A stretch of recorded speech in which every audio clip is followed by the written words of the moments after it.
Your podcast, powered by StreamYard. Are you ready to talk some Eagles football? Good.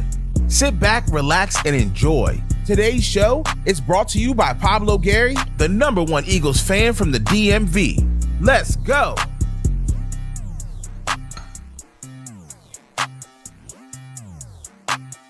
Messiah, you've returned.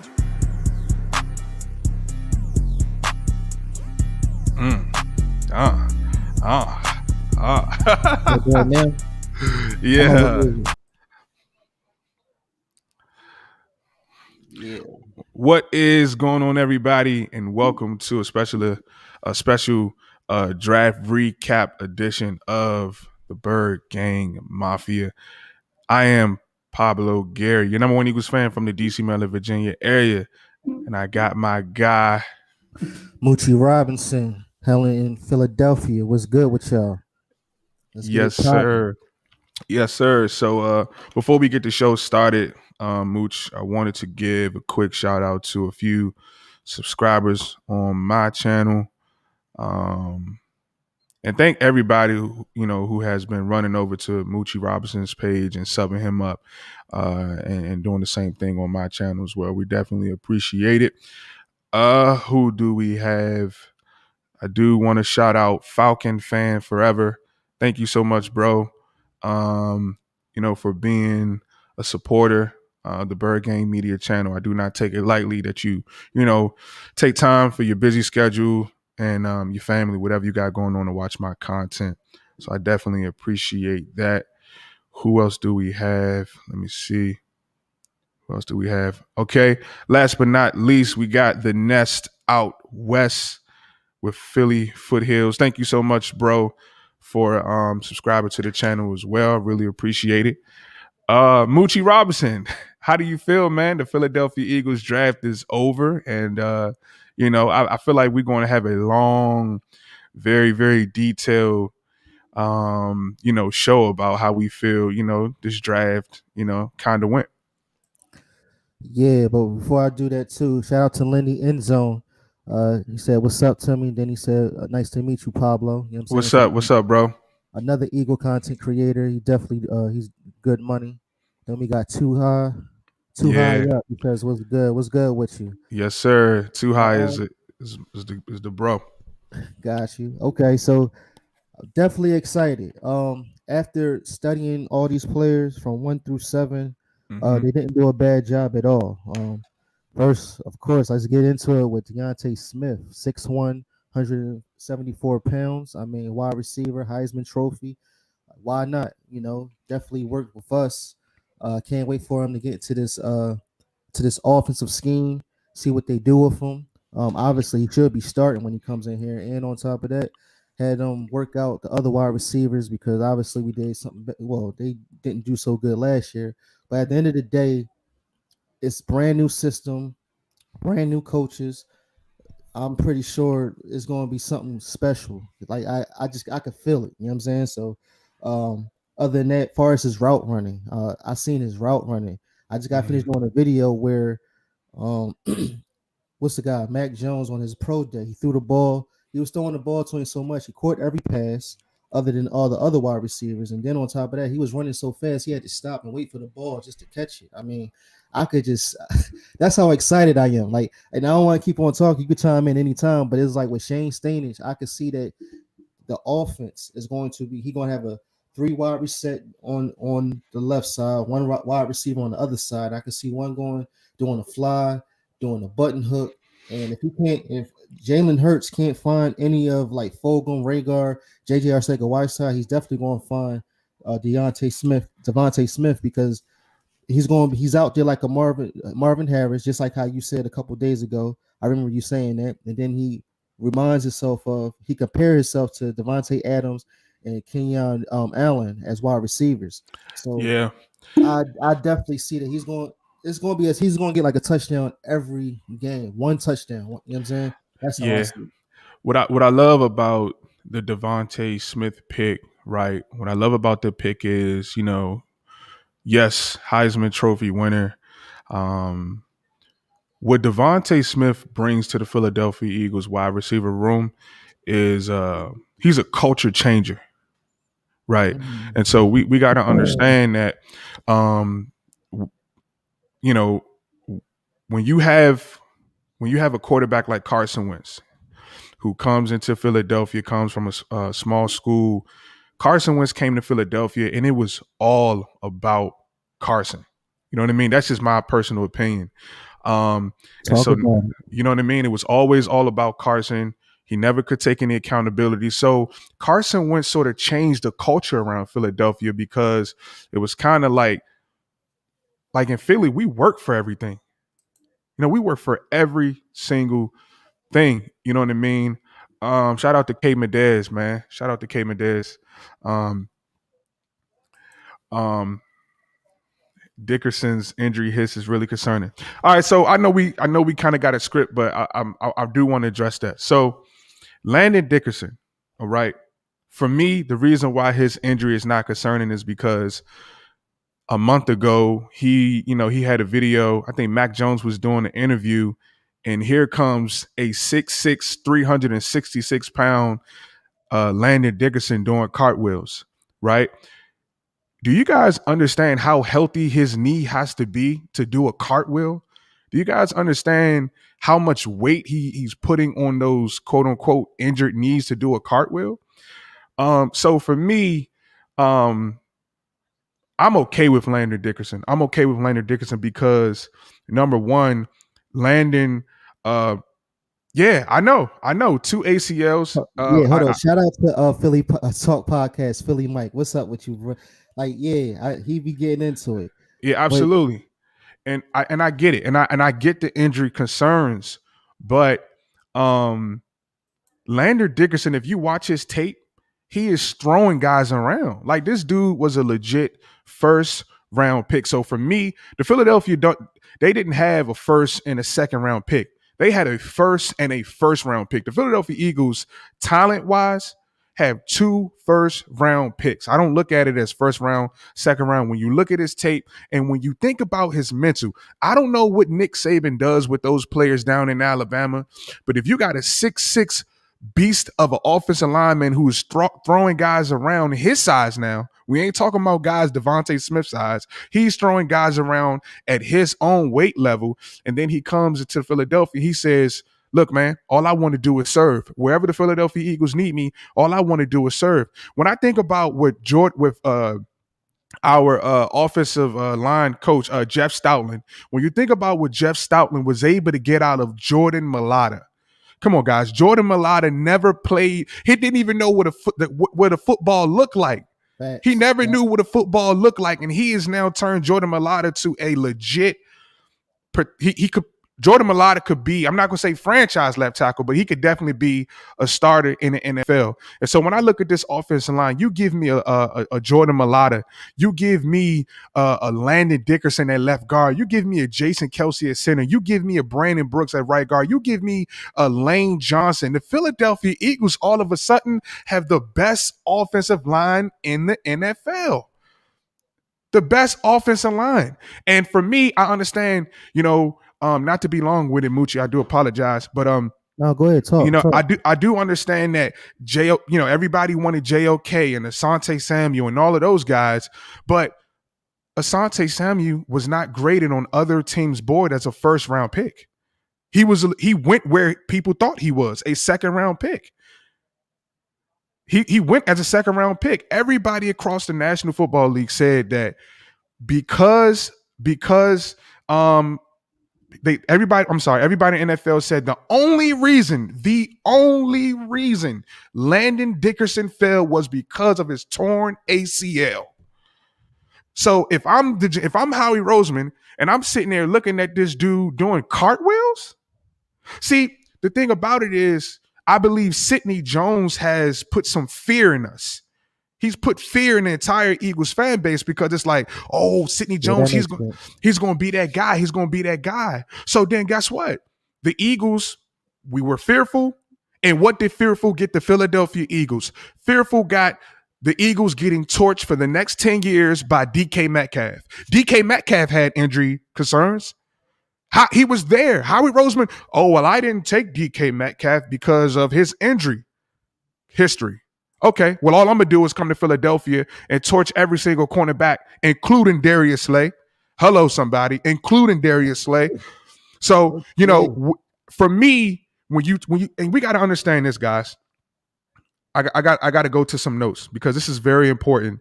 Lander Dickerson, um, I mean, this guy, this dude, number one, I think he won the. Give me 1 second. I'm sorry about that. Well, while you doing that, real quick, on top of that, I believe I don't even think that was Howie Roseman really, picked to say the least. I think Sirianni had to go into it and probably said something, because again, Brandon Brooks, yes, we know he had the same Achilles. I'm pretty sure. I just don't know if the medical But staff. Moochie, you just said it. We have to pause right there. You just said it. Come on, Eagles Nation. We're so concerned about Lander Dickerson when Brandon Brooks tore his ACL that came back the very next year to be the best right guard in football. Why are we so scared? Come on, somebody Right, talk to right, me. right. And on top of that, Brandon Brooks. I mean, I hopefully they don't trade him. We need him only because, like, again, he looked like he's stronger. He lost weight. He's more physical and he can move. And especially like when you want to pull the guard around and like left or right, he's going to be there every time.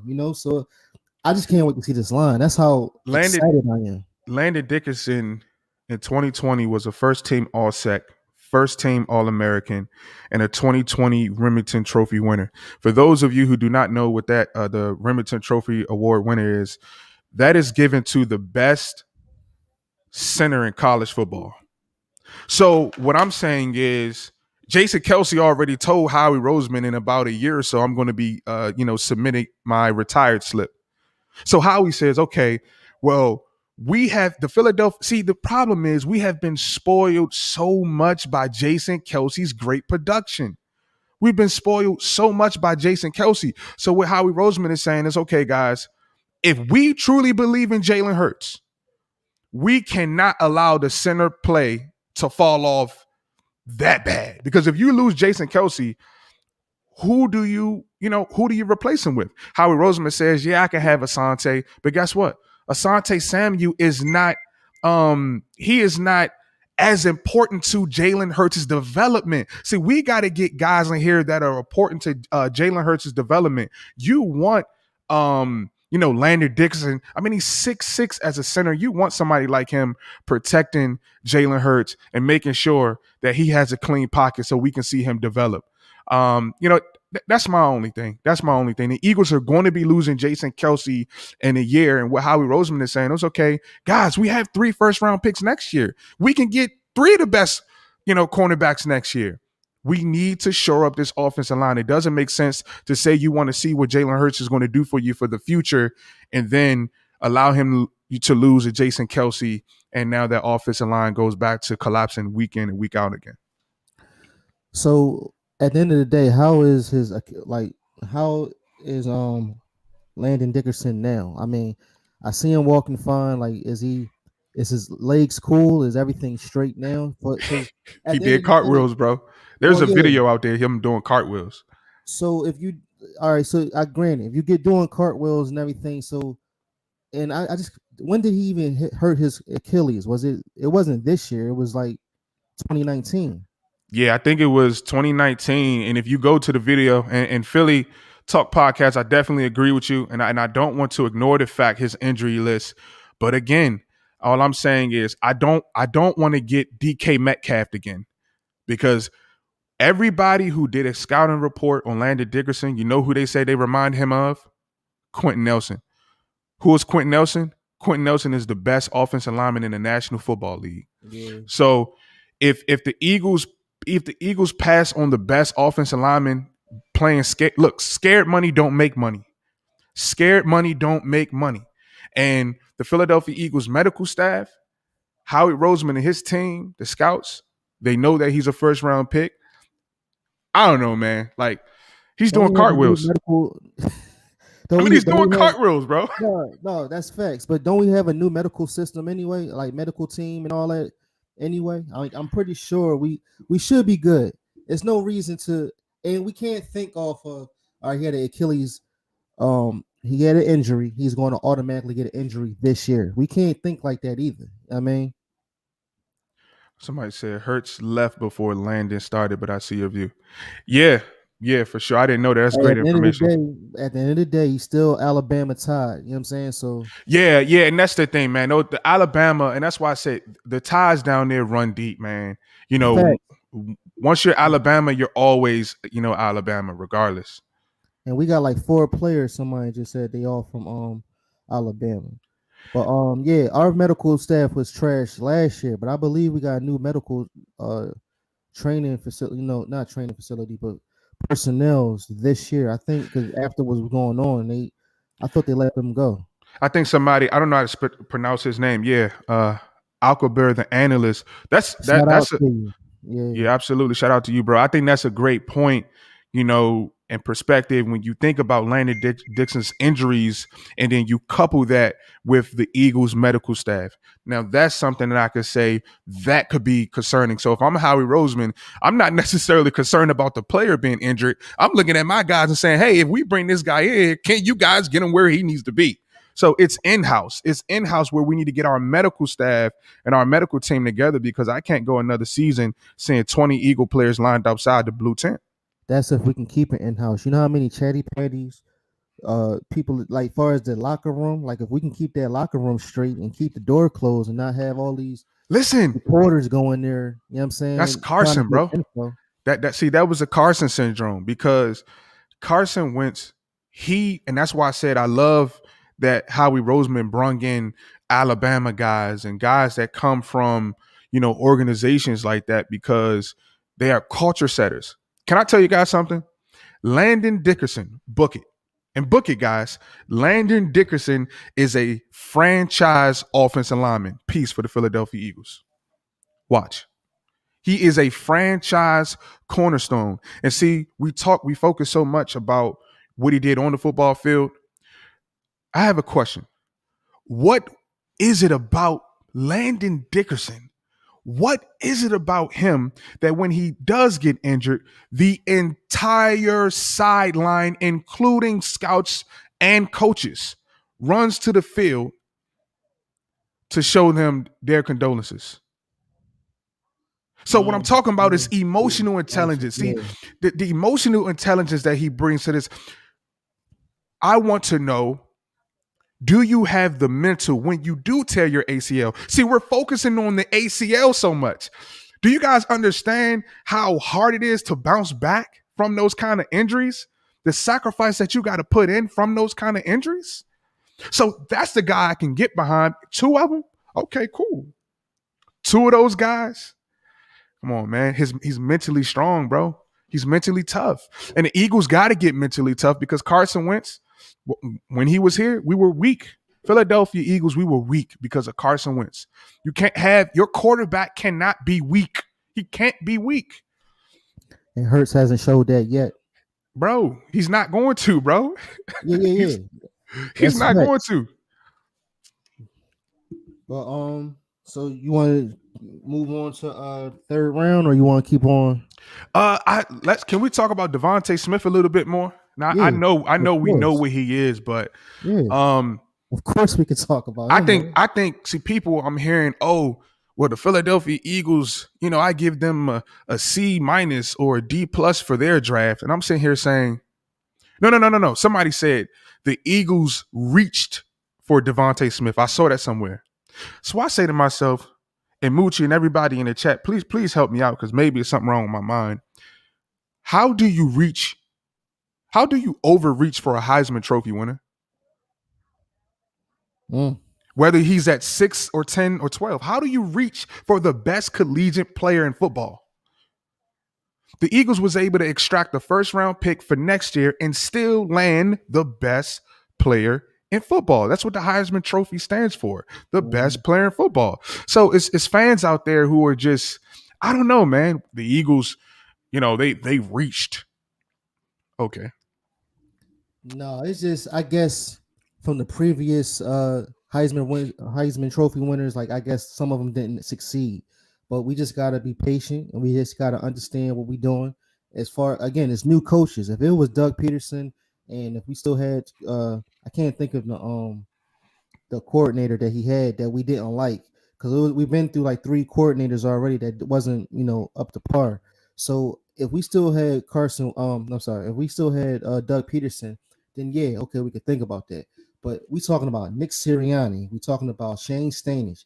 It's going to be totally different. And what's his name? How you say his name? The analyst. We was talking about he said Sidney Jones, his Achilles injuries had Can it, I want to address that. yeah, go ahead. See, the difference from my perspective, and thank you so much for that comment. The difference for me between Sidney Jones's injury and Landon Dickerson's injury, even though they both suffered the same injury, you guys got to understand, as a cornerback, you're using your backing on your Achilles every single play. So you got to drop. Sometimes if you're so let's say Sidney Jones is quote unquote on a Tyreek Hill. Do you understand how much strength and energy and power it takes to use your Achilles? And that's why Brandon Brooks was able to come back and have the kind of year he has, because typically offensive linemen, they're going forward. So it's really the strength in their shoulders and their thighs that they're really using. Landon Dickerson, honestly, I think the reason why he keeps tearing his ACLs because his style of play. If I am the Eagles, I'm trying to hold him back just a little bit, because I mean he's throwing guys around, bro. I mean he's throwing guys around like it's like they're for lunch. Real quick, shout out Philly the podcast, Joe Castro. Absolutely, man. Absolutely. Yes, you can comment now. Yes, I took my time with it. You know what I'm saying? My boy Pablo, he explained to me everything, how to do everything. So hold on, Moochie. I do this to all the big boys, man, in this Eagle content. I bow down to these cats, man. Just give me 1 second. You see, yeah. Right. I know you laughing. It's all good. Now, listen, hey, we appreciate you. Yes, with sir. Philly Mike, same with everybody. With Joey Shakes. Absolutely, Philly Mike. Hey, man, we do it the right way. This is what it's about, though. We all come together. We all talk Eagle content. You know what I'm saying? It's all football. But yeah, listen. I just can't wait to see what stop y'all. Hold on. This is what he said. Stop y'all true good. We appreciate it, but you just we get it. I understand you being modest, but that's what's up. You know what I mean? But we got so many wide receivers though. So at the end of the day, we got Devontae Smith that needs to start. We got Jalen Rager. We got Travis Fulgham. We got JJ Arcega-Whiteside. We got Khalid Tate that used to be a quarterback turn wide receiver. Greg Ward, John Hightower, and Quez Watkins. We also added the wide receiver out of Florida. I think his name is Trayvon or something like that. JJ, so yeah, and he's a dog. And he is a dog. So JJ Arcega-Whiteside, his career with the Philadelphia Eagles is all but finished. It's all but finished. Because this kid, I think he's like 6'4", and he's a freak of nature. I mean, again, but yeah, Trayvon Grimes. Yeah, Trayvon Grimes. Yeah, I heard of him too. And the reason why he came to Philly is because of Brian Johnson. Brian Johnson was also the offensive coordinator over there. So it was a smart move by him. So we gonna keep all these wide receivers? JJ Arcega-Whiteside going to do something this year? If I look at the wide receiver room, I'm obviously Devontae Smith, obviously Jalen Rager, Quez Watkins, John Hightower. I'm going Trayvon Grimes and Greg Ward. You think they're gonna roll? I think they're gonna stay. I think we carry 6 wide receivers: Devontae Smith, Jalen Rager, Quez Watkins, John Hightower, Trayvon Grimes, and Greg Ward. I think. Oh, got you. I think JJ Arcega-Whiteside and everybody else is to the bench you go. To the bench you go. Big play Slay, what's good with you? So yeah, and that reminds me too. So we still on wide receivers, or you got anything else? Yeah, I'm done. I'm done. I mean, if you want to talk about it, we can. I'm gonna just say this. I think what Devontae Smith brings. Listen, number one, Devontae Smith is a gold bar, right? So I know everybody's saying, oh, okay, well, if some guys that have won in the past, won a Heisman Trophy, got to the NFL and just fell off.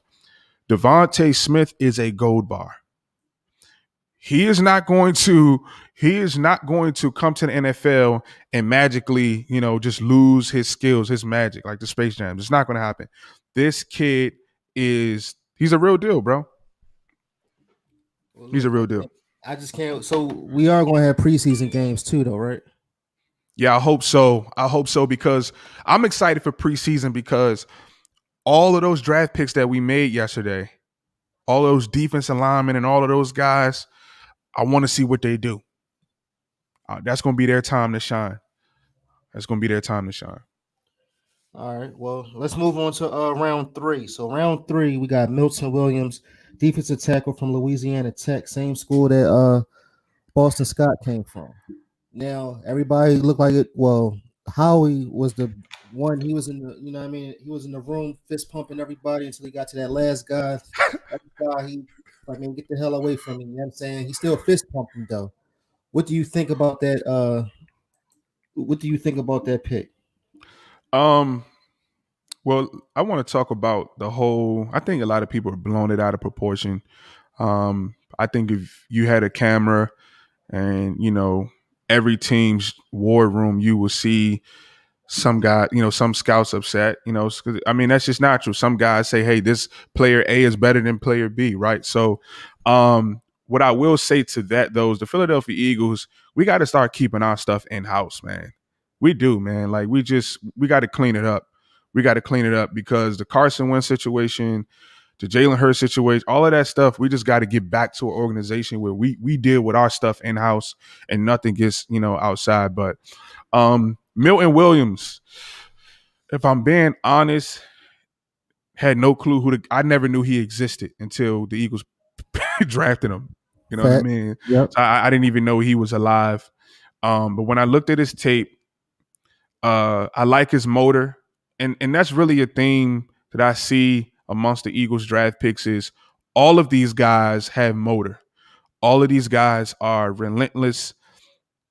And a lot of these guys are they just got to, they're just relentless, man. So I think I would have rather went Jabril Cox. Like I would have rather went Jabril Cox just because I like, he's a former quarterback, convert linebacker. I feel like he could have came in and helped the Philadelphia Eagles defense over Sean Bradley. Yeah, I get it, but shout out to Philly Mike too, because he just got finished interviewing Sean Bradley and Taylor, so Davion Taylor. So That's what's up.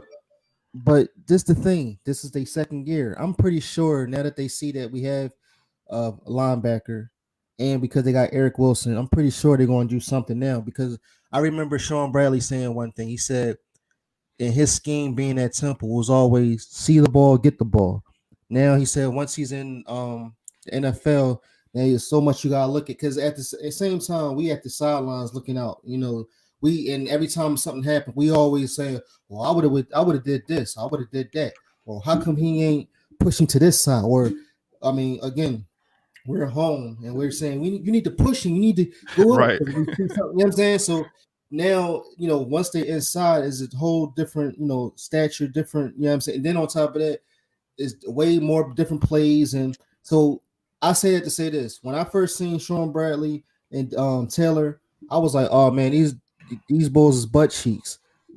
Hey, but you know what I'm saying? Like, I'm not dissing them. It was just that I wasn't overwhelmed because it was like, all right, when they first came in, I was like, all right, you know what? I like Sean Bradley because they don't remind me of they don't remind me of the linebacker from what's the greatest for linebacker of all time from the from the Ravens. Ray Lewis. Yeah, they don't Come remind me of on, Ray Mooch. Lewis. You gotta know No, no, Ray. no. I'm saying because this is a new generation. Right. How his body is set, Sean Bradley and Davion Taylor look like they can stay up with the wide receivers. You know what I mean, or like DBs. I'm saying that I'm thinking, all right, this is the new wave now. Like they not none of these wide none of these. Well, Eric Wilson, he reminds me because as far as how big he is, but these linebackers are not big like they like they used to be. They just now they thinner. They so you know what I mean they a little faster, slickier. You know what I'm saying now. So, but I feel we didn't really need no linebackers. I feel because I know I could trust now that we have Eric Wilson, and Singleton and who's our other linebacker that was defensive end? He was defensive end. They should have kept him. Arnold. Arnold. Yeah, they should have kept. Now I trust these linebackers now, and you know what I'm saying. And like I said, we got Jonathan Gannon. It feels like it's going to be Colts Moochie. slash. Moochie. Huh? Did I just hear you say you trust Jannard Avery the first year of his transition to linebacker? He should have been linebacker from the first. Okay, I got you. Because coming out of college, he was a linebacker. Okay, I got you. They should have kept him as a linebacker. They got you. Him being a football player, saying I can do anything, all things through Jesus Christ. You know what I'm saying? I get it, but you should have stayed as a linebacker. Carson Wentz baptized. Exactly. You should have stayed as a linebacker the first time. Appreciate it. Yeah, thank you, Lenny. Yeah, Avery, Jannard Avery. He should have stayed as a linebacker the first time, and we could have been cool with. And they should have not traded him, but they could have replaced him with Nate Gary because Nate Gary was awful. But again, Jonathan Gannon, I could see him changing this into a Colts slash Minnesota. You know what I'm saying? Defense and team like. They putting everything in the pot. It's a one big pot, and they putting all types of different elements so this football team can be better. I see them doing something. We're gonna be nice. Yeah, I'm okay with the Eagles really investing in their defensive front. You know what I mean? Because I understand what they're doing. They're trying to build this thing up. They're trying to build this thing up from the ground up. And so what Howie Roseman says is he said, okay, well, if I could bring in the Heisman Trophy winner Devontae Smith, if I could surround Jalen Hurts with the Landon Dickerson and then focus the trenches, next year we have 3 first-round picks. We're not going to select a defensive lineman with any of those first-round picks. We're going to address the linebacker. We're going to address the cornerbacks. We're going to get the best player available. So for me, I just know that like we're going through a rehaul, bro. And for me, I hope Fletcher Cox, he deserves to retire Philadelphia Eagle. Brandon Graham too. But who knows what the Philadelphia Eagles are going to do with Derek Barnett? Who knows if the Eagles are going to hang on to Javon Hargrave? I mean, he came on late, but his first few games, I'm like, $35 million for what? Mm-hmm. You know what I mean? So you got to start getting guys in here that can really penetrate. And that's one thing when I did the analytics on, with the Eagles, bringing in these guys in the draft is all of the Philadelphia Eagles defensive linemen, they had a lot of tackle for losses, and they was able to get to the quarterback. You know what I mean? So hopefully it makes sense, man, because I know one thing, Fletcher Cox can't go through another. The Eagles have got to preserve Fletcher Cox's career. He's 30 now. You got to get some young guys in here that not can just come in and play. Like your Trevon Hesters, your guys like that, you're like your okay guys. No, you need guys that can give you 15 to 20 snaps on the defensive line. Give Fletcher Cox a break. Give Brandon Graham a break. Give some guys a break without loss of production. Well, again, with Milton Williams, I mean, he's bench pressing 500. They say he got short arms. I got you, but after seeing tape, I mean, I see him.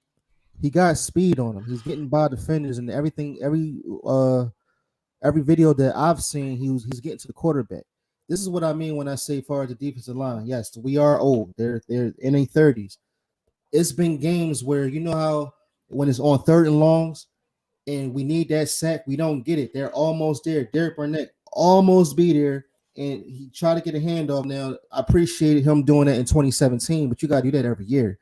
And we didn't do that. We definitely ain't do that last year.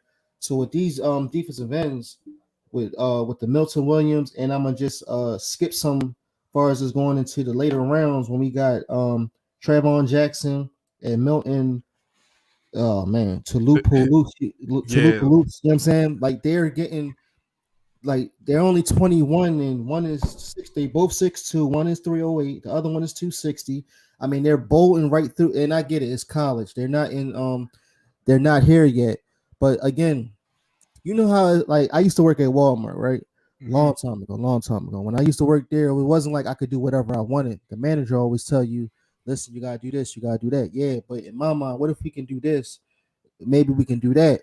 But again, it's all about what the manager say. So it was the same thing as far as the gameplay with them with transition last year. Jim Schwartz, he just wasn't doing it. He just I mean, he So got a different mindset. He'll just stand there and just look at the game. Like he don't yell, he don't scream, you know what I'm saying? Sometimes you might need that to be, you know what I'm saying, to talk to a grown man or just to get things going. You know what I'm saying? So yeah, it's like, Jim was from the old school, man. He's been around the NFL for about 20 to 25 years, and he's sort of like just stuck in his ways.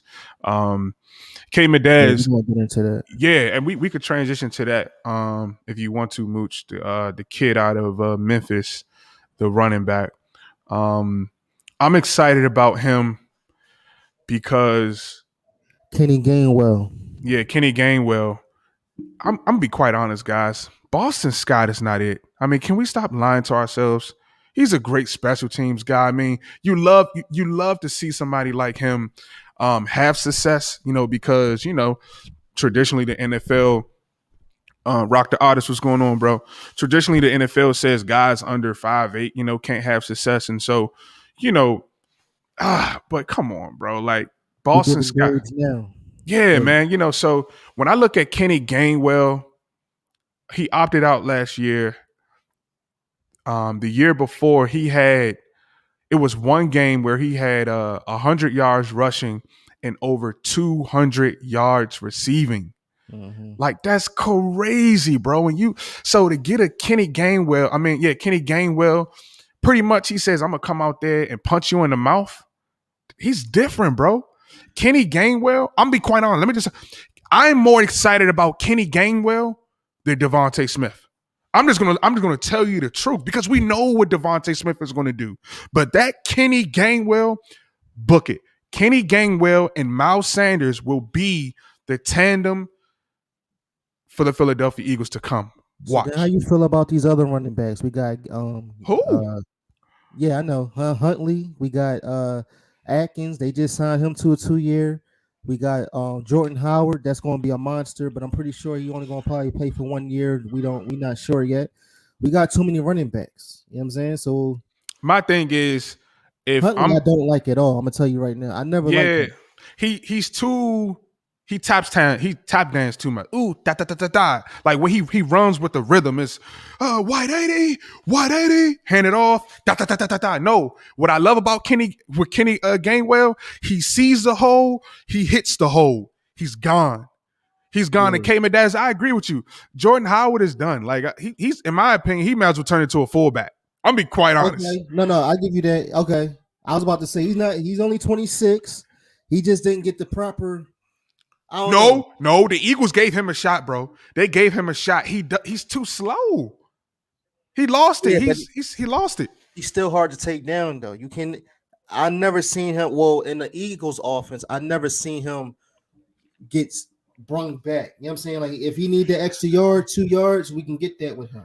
Yeah, I'll give you that. I mean, and I think, if you want to use Jordan Howard on a goal line situation, okay, do that. Mitch Kofsky, what's good? Do that. But for me, Kenny Gainwell, yeah, that's true. That's true, K Medez. That's very true. He couldn't even get off the practice squad. Now, one player I am excited about, what's the kid, man? The small kid that Deuce Staley really liked out of oh my god, he's really, really small. He has Atkins, dreads, he's fast, but we just signed him to like a 3-year deal. Atkins, right? No. Andre Killens.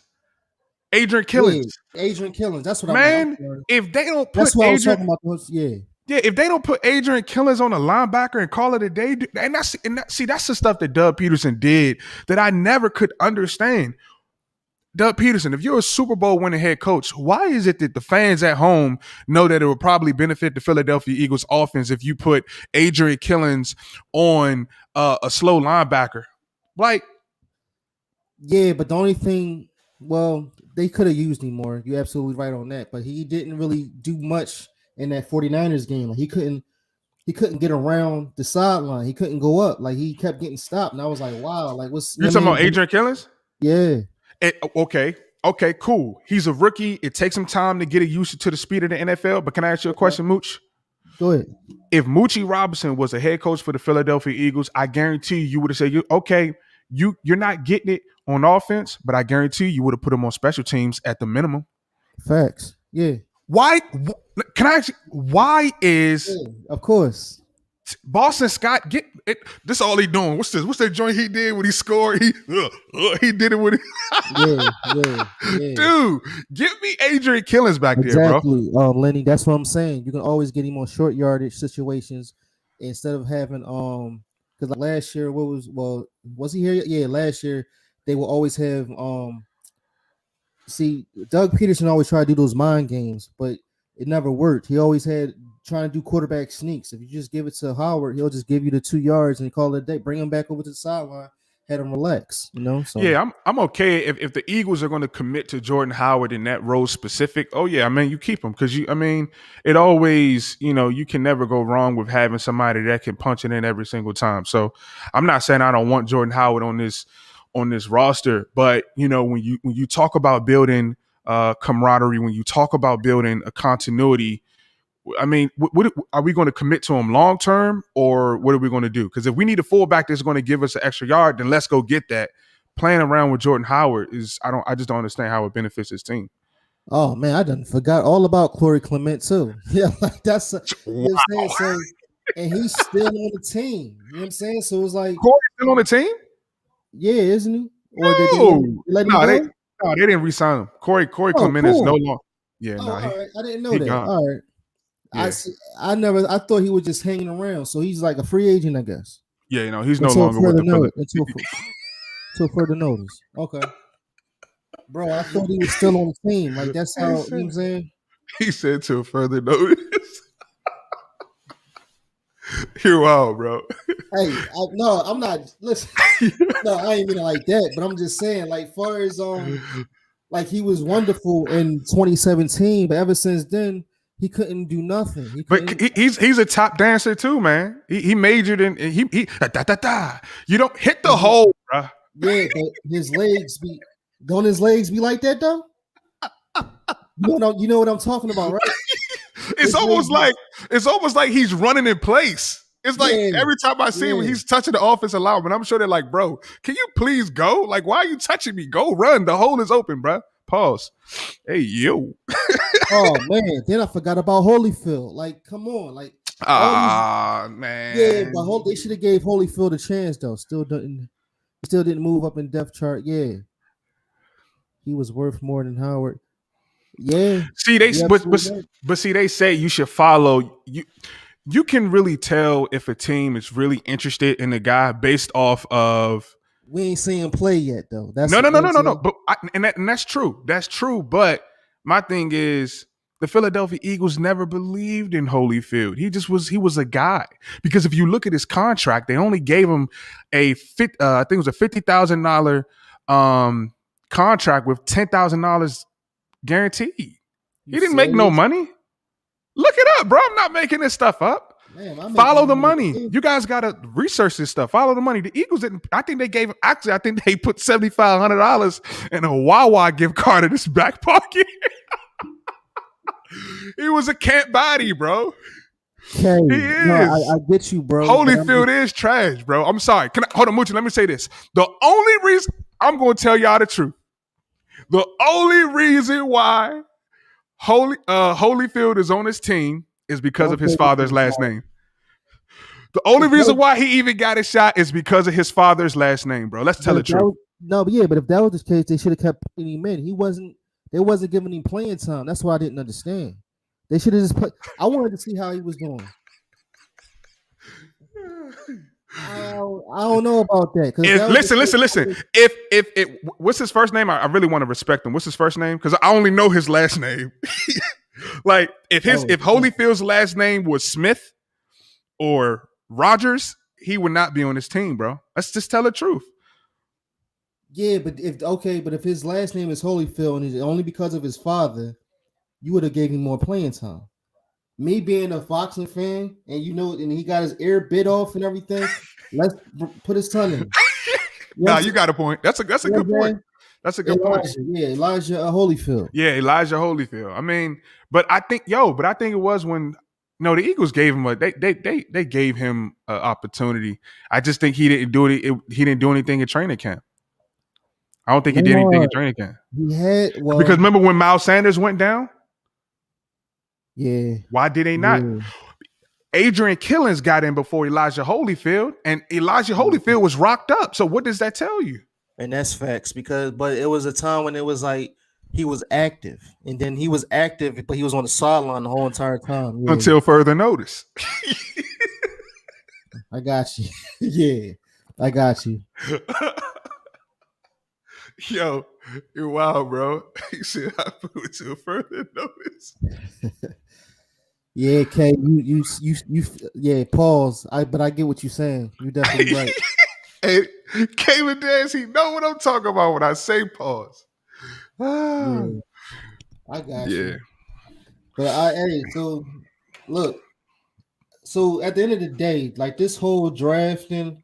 So all right, so let's get with your man then, Zach McParson, Zeke McPherson. Zeke McPherson. Yeah, my K fault. Medez. Zeke McPherson is from Maryland. I didn't know that. He went to Riverdale Baptist.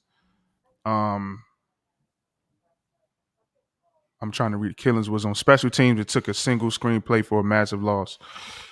Yeah, yeah. You know, I like to see. I like to see what Adrian Killings does behind Landon Dickerson, because Landon Dickerson is grabbing guys by the throat. Yeah, yeah. Facts. But let's talk about this cornerback from Texas Tech. You know what I'm saying? Your guy from your hometown. Hey, I obviously see something in him. Uh I mean, he definitely stays up with the wide receivers. I mean, he does put it into a fight, but do he catch the ball? Like you told me that he did 4 interceptions. I'm just saying after off the what I've seen, far as me trying to study him, seeing like how good he is, I Mm-hmm. haven't. I think he might be a little too small, but I mean anything is possible. So Zeke is he's a tweener. Um, he's not necessarily the biggest cornerback, but He on round 4 too, fellas. Everybody in the chat room, we doing round 4. yes, Just to sir. let you Zeke. know. If I were to number one, he had 118 tackles in college, 4 interceptions, and 14 PBUs, pass breakups. Perfect. Yeah. Zeke, I like him because he doesn't make business decisions when it comes to making tackles. So in the run game, he's not going to pull a Darius Slay and you know what I'm saying? Yeah, K Medez, you know, Prince George's County football players, we do not make any kind of business decisions when it comes to getting in there and making a tackle. So for him, um yeah, and that's why I like Zeke McPherson, because I believe how he has a plan. Like I said, Mooch, man, you got guys still out there like Garyon Conley, guys like that the Eagles can potentially bring in. I believe the Philadelphia Eagles have a particular guy that they want, a specific guy, and I won't be surprised if they tried to use Zach Ertz to go and get a cornerback. I know something that we were talking about offline. I was telling you that, and I don't want to stray too far away from Zeke. We'll get back to him, but I was telling you that I wouldn't mind for the Philadelphia Eagles if Richard Sherman said, "Hey, I'll play at a little less money just to play with you guys." If the Eagles were to bring in a veteran quarterback like a Richard Sherman for a 1-year rental, that's cool, because guess what? We just need a cornerback that can get us over the hump this year, because the Philadelphia Eagles have 3 first-round picks next year. They're going to address that cornerback position, and they're going to get a stud in next year's draft. So you bring in a developmental piece like Zeke McPherson. He has like that. My player comparison for Zeke is what's the kid out of Miami? Grimes, Yeah. Kenny Grimes, with the short dude. Yeah. Grimes. I forget if Kenny anybody. He from Philly too, right? He could be. but I know he played with Miami, and his last name is Grimes. Um, he reminds me of. Did somebody say it? Did somebody say it? No, remind me. No. Yeah, but he plays like he Yeah. has that physicality, and that confidence like Jalen Mills. You know what I mean? So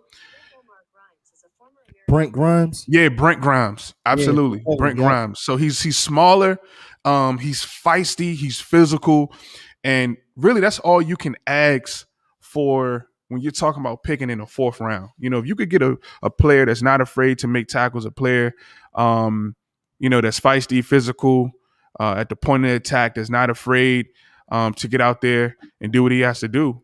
I like him. We just have to see what he turns into. Well, we're just gonna have to see too, because I know Richard Sherman don't want to come to the. I don't think he want to come to the Eagles, Yeah, and but especially not for less money. I mean, I get it, but I don't think he going. Well, if it's who is he with now? He's still with San Fran. no, he's an unrestricted free agent. Oh yeah, so Somebody yeah, said yeah, who K Medez, you're absolutely right. He reminds me of a young Jalen Mills, and then somebody else said he play a Patrick Robinson, Lindy yeah, Endzone. Those are great comparisons. Patrick Robinson, he's a small guy, bro. He's very small. I met him in person, but that dude is yeah, he's a they don't pay developmental him piece. either. Who They don't Patrick? pay Yeah, him. he might have retired. He might have retired, but yeah, the Philadelphia Eagles starting CB2 is definitely not on this roster. I think Zeke McPherson was a late round pick who could potentially be, if you are okay, if you can accept Craig James, who got torched over and abused over and over and over again by the Dallas Cowboys, I can accept Zeke McPherson for a year. You know what I mean? Yeah, that's facts. I But mean, we still Craig need. James. I just don't understand why we still didn't look into the boy Nelson from the because he's still a free agent. We gotta do something because at the same like again, we can't just have Slay up there by himself. I get it. We still got Yeah, Jaquette. Yeah. It's Marcus Jaquette. Him too. Jaquette. no, Yo, we didn't, oh my he only God. had a good game. He only had one good game in the Cardinals, and then who we had next week. Whoever we had next week, he was awful. Oh man, they put him in a baby chair, man. Yeah, Oh, they yeah. abused that man on live TV. I'm sitting there saying, guys, he has a family. He has children. Well, they made him say "Goo Goo Gaga." You know what I'm saying? He has kids. Come on, Amari Cooper. Michael Gallup. Come on, man. Leave him alone. Yeah, And the thing about it is Jim Schwartz, and that's what I'm saying. It took Malcolm Jenkins during the halftime to say, "Hey, Jim, come on, man. Let's get this guy some help." And I will say that to his credit. I think they were, Michael Jenkins was saying that they weren't in the right defense, but and I said Jim Schwartz was the kind of defensive coach who he comes from the old school. If you get beat, guess what? You're going back out there again. And that's why, the Jalen Mills and Jim Schwartz relationship was just so dynamic because Jalen Mills, if you watch him on TV, you think he acts like he's Deion Sanders. How do you get beat on yeah. a route and then get up and celebrate? He's Voice, different yeah. mentally. That's why I don't. Yeah, that's why I'm glad he's gone. Yeah, gone. Yeah, then we Yeah. got Kevon. How you say it? Some more. He got Yeah, I handled. mean, he got so manhandled till he couldn't see no I more. remember him too. So that's what I'm saying. We need another corner, and I can't believe the Eagles didn't. That's why I was just not sitting right with this cornerback that we have now. I mean, again, he could come in. He might do something. All like so. Just like how I'm looking at this draft board, and I was like, man, why we? Like I said, everybody says C and D, but after I seen some of these people video, I was like, no, we definitely made some good picks. Again, we got new coaches. They might do a thorough, nice turnaround. Once we see Zach, I mean the cornerback, he might be unstoppable. He could be doing anything. You know what I'm saying? I'll tell you this. I'd rather have Zeke McPherson than Sean Wade out of Ohio State. I mean, he was just getting abused, and everybody was like, why don't the Eagles get Sean Wade? Look at his tape.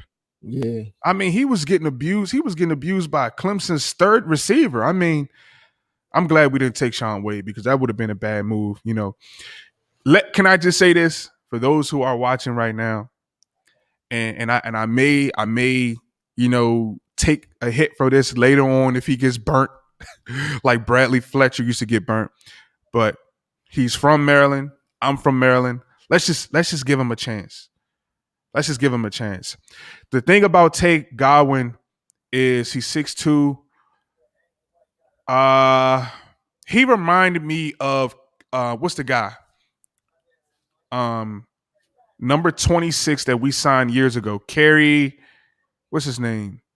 Number 26. He played this is a few years ago. Kerry, he played for the Ravens. We signed him from the Ravens. Somebody from the Ravens. He's 26, named Kerry. Kerry, do you know that, Lenny? Because bro, that's who Tay Godwin reminds me of. He used to talk a lot. No, you have to remind. I mean, as much as I be knowing the defense too, Fort, Kerry Fort. No. Kerry Williams, yeah. Kevin Daz, bro, I appreciate it. Tay Godwin reminds me too much of Kerry Williams, bro. Too much. Like he, longer cornerback, taller guy, physical at times. But if you put Tay Godwin on Amari Cooper, on a DK Metcalf, he's getting abused. He's just simply getting abused. And I don't like how his hips, he had really slow, agey hips. Like give me Zeke McPherson because he gets in and out of his breaks. In and out of his breaks. And that's what coaches are now looking for. They're looking for twitchy guys, and you hear it all the time in these drafts, is these guys looking for twitched up guys, right? Like cornerbacks, twitched up guys. Like Zeke McPherson is a very, very twitched up guy. All right, so we basically, let me see. I remember what he said. I remember off the top of my head, that was a mess of 2015. Yeah, that was who was that? Chip Kelly? Was that Chip? Yep. That was Chip? Yeah. Yeah, man. Kerry Williams, man. I'm like, dude, every presser I used to watch of him, can you just shut up? Like, what are you talking about? Yeah, he did. He used to fake so hard. He wanted to call him out. Yep. Yeah, he did, K. Yeah, he did, K. Kerry Williams, he'd get behind that mic. And I'm just like, dude, you're a scrub. Like, and honestly, I think the same thing happened to Jalen Mills, bro. The same thing that happened to Jalen Mills. When you win a Super Bowl, you get into your mind like, yeah, I'm that guy. Like I could get burnt every single play. But guess what? Me, no, not Leotis McKelvin. Not Cleophas. Hey, I forgot all about him. Yeah. You know what I mean? So these guys, they win a Super Bowl and then they just let it get to their head, That's why I'm glad that Jalen Mills is gone. It's crazy because I think when the season ended, right before the season ended, I think the last game, a reporter was talking to Jalen Mills about the Eagles being 4-11-1. And he just was going on and on about nothing. And he was just like, yeah, but, the only thing I know is that, me and Ronald Darby, we held it down in the Super Bowl year. What? Nigga, I'm sorry. This is 2021 and you're talking about 3 years ago? Not Nate Allen. He said Nate Allen flamed out. And Brian Maxwell's a bum. Brandon Maxwell, he was only good with the Seattle Seahawks, but when he came to us, I just don't know what happened. All right, let me ask you a question. During your tenure, since we're just talking about cornerbacks, I just think it'd be pretty cool. Who is the worst cornerback of Eagles history, in Eagles history? I'm going to give you mine. It got to be Brandon Maxwell, because after somebody flamed him so hard that he went on the sideline and he started crying. Yeah, I'm sorry. I got to go with either Orlando Scandrick or Bradley Fletcher. Bradley, no, he was Scandrick. I mean, he just. I'm just saying that because he's a Cowboys fan. I just want to just say he's the worst. Yeah, but I'm just saying, no, he wasn't good. It was just that he was just He was out. annoying, bro. He was Yeah, annoying. See, that's the thing about you know, and this is something that I hope the Philadelphia Eagles, yeah, Jerkins too. Gets away from. I pray to goodness that Howie Roseman stop bringing in former Cowboys players. You go back to DeMarco Murray, failed. Orlando Scandrick, failed. I don't care if he knows Deshaun Jackson.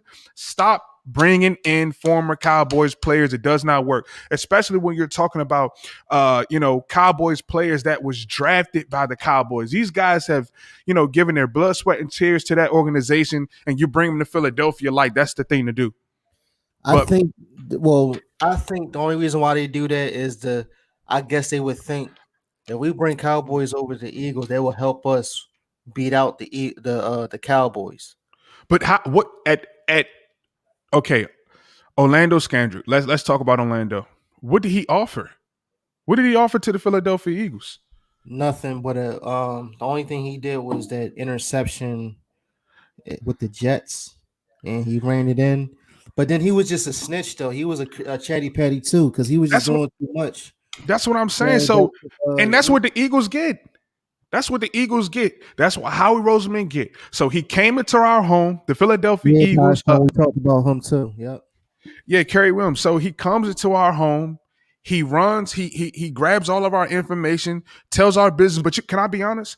I'm glad that he did it because really we didn't want to hear it as Eagles fans at the time.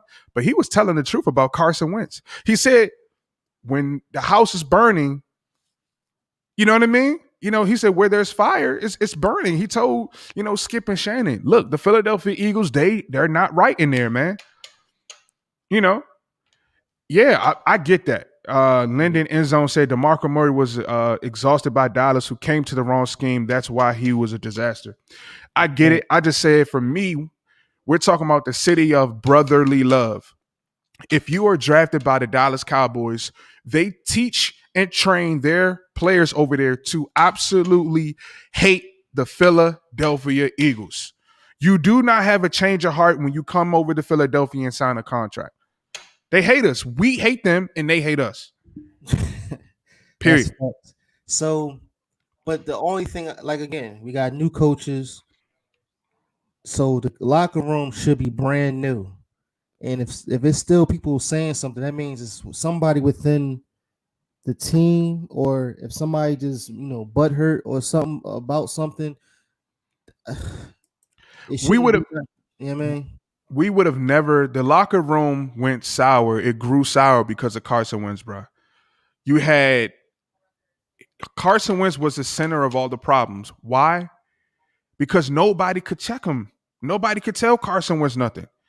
What can you tell a guy who just got paid $150 million and nobody wants to reprimand him for nothing? Carson Wentz. And this is why I love Lamar Jackson so much, because you look at Lamar Jackson and what they have in him with the Ravens is, I was watching a presser and, an interviewer said, Lamar, I think they played against a team that they should have beaten. They lost. And, the interviewer was like, yeah, Lamar, you've been throwing interceptions. Your accuracy is off, this, that, and the third. And Lamar Jackson, quicker than he could run his 40 time, he said, I take accountability. If I would have thrown the pass better, if I would have got out the pocket and faked the defensive end and actually read the play right, we probably would have won the football game. But when you talk about Carson Wentz, and that's why I'm glad, it's hard to play with a guy who's trying to baptize people throughout the week, but then can't stand in front of you and tell you that I threw the interception and that's why we lost. All right. I played wide receiver in high school, bro.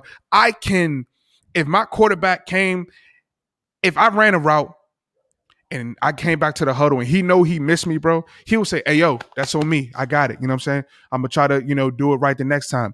Carson Wentz never took accountability. So when you got Carson Wentz up here and everybody else down here, it's the hell with him.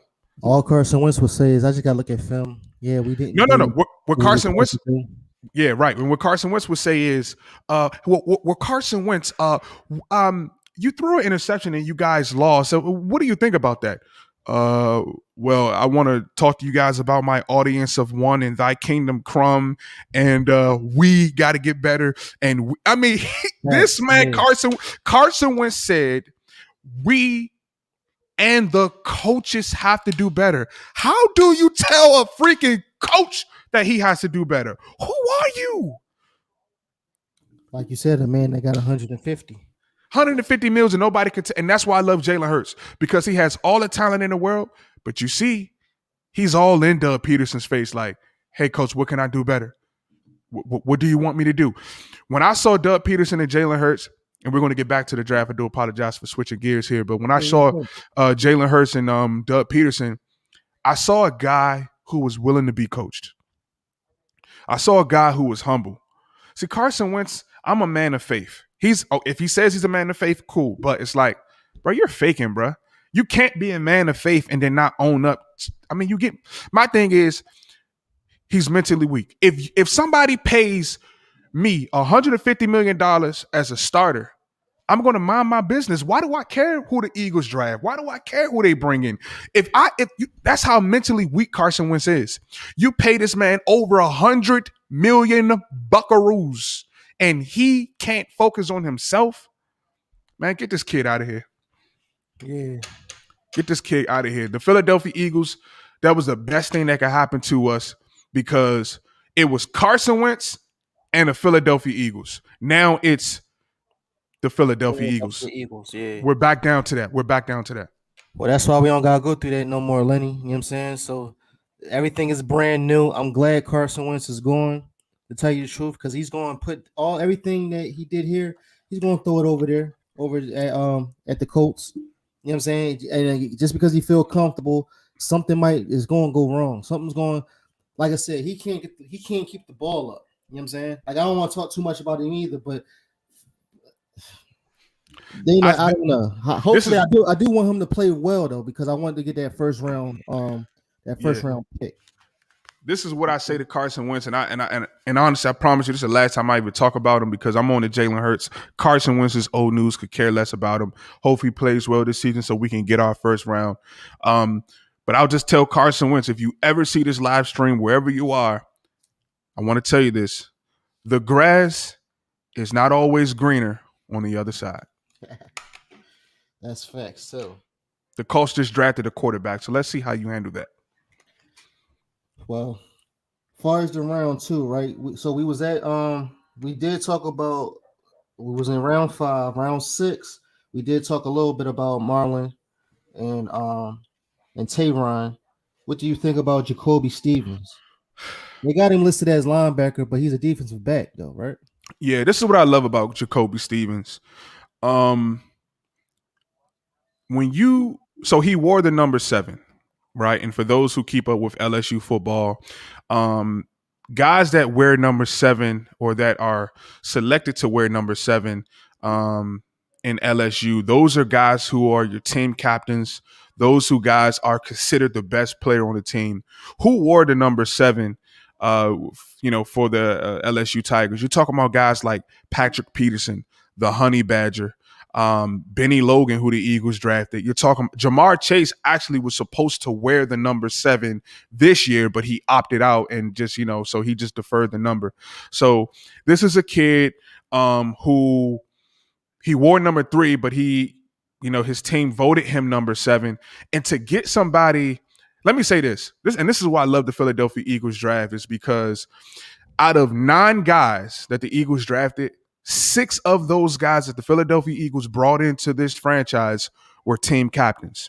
And Jacoby Stevens was one of them. When you talk about a guy, he reminds me of Malcolm Jenkins in terms of his character, because he does a lot of social activism work, in terms of his play on the football field, being super versatile, playing safety, mixing it up in a nickel spot, playing some linebacker. I know sometimes they even had him playing some DN. I wanted to pull up Jacoby Stevens. Bro. Yeah, I mean, he wasn't playing defensive end, but they had him by the D. So he was a blitzer. He was a great blitzer. So you want to talk about his career: 190 tackles around the football, 22 tackles for a loss, 9 9 sacks, and 4 interceptions.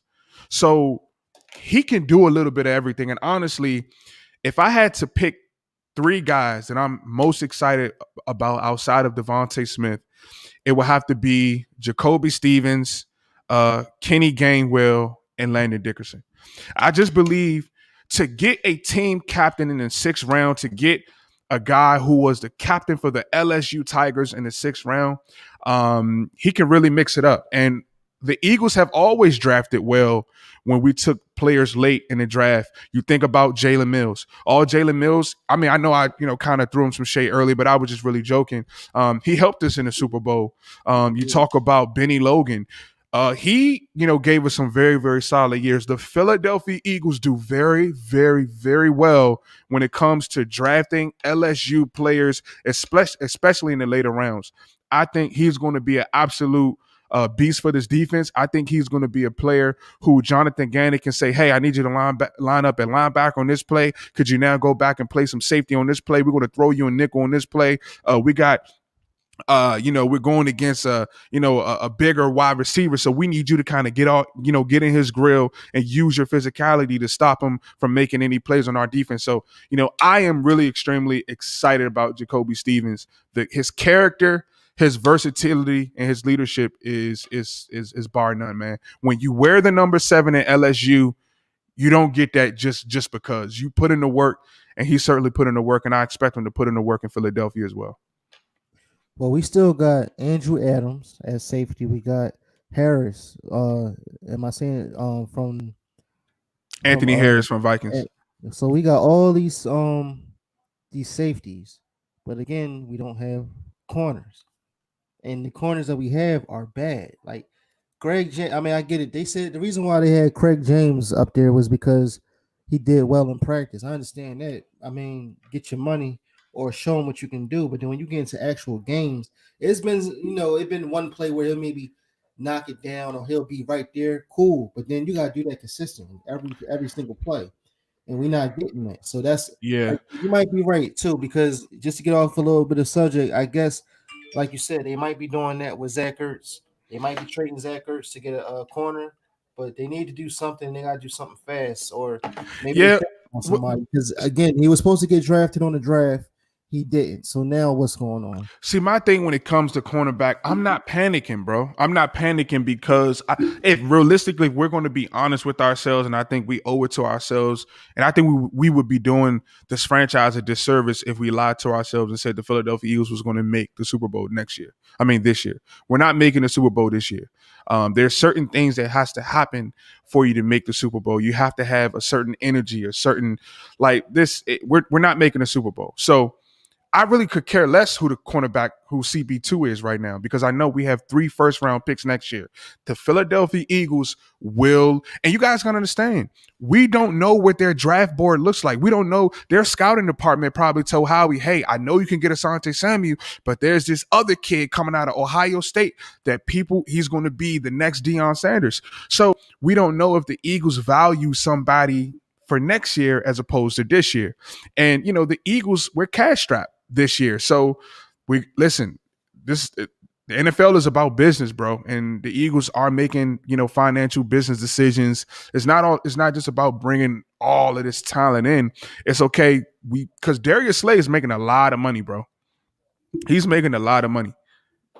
But so that's what I'm saying. Like, how when you go to the casino, you sometimes, me particular, or a person in general, you always bet small to win big.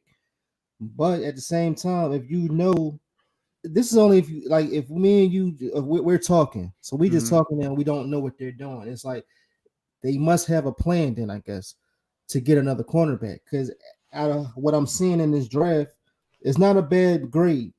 Everybody says CDs, this and the third, but at the end of the day, this could be a B plus, only because of the defensive tackles.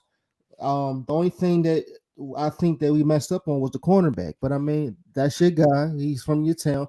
I get it, but it's just I don't know. I don't know. Because again, I'm looking at maybe body wise, and at this new day and age and era, I guess, especially when practice going, with Devontae Smith, when they start practicing, I mean, he's gonna be putting the burners on him on every cornerback. Like, what cornerback is going to stop him after seeing his film? Can I ask you a question? Yeah, Now I know Avonte Maddox is not the best. But if we were able to deal with Big Play Slate, thanks, bro. It's a golden doodle. You want to say something? Say E-A-G-O. Back up, man. You messing me up. My thing is, if the Philadelphia Eagles was able to go to rock out with Jalen Mills for 5 years, I'm okay with giving Avonte Maddox another shot, man. I'm really am, man. I just think it's not at corner. But my thing is this: if you're talking about the financial side, so now I know, and this as a fan, I think we have to learn how to see it from a general manager perspective. You need to see if you're going to extend Avonte Maddox. I know he's not the best, but if you play around with him and you don't know when it's time to pay him, and then you don't pay him, and then you go somewhere else, and he's a stud. You just gave up on the guy. He's good at nickel. He's good at being a safety. Again, when they moved him to corner, I said, all right, cool, let's see what he can do. And when they moved him over to corner, and that Green Bay, no, not the Green Bay game.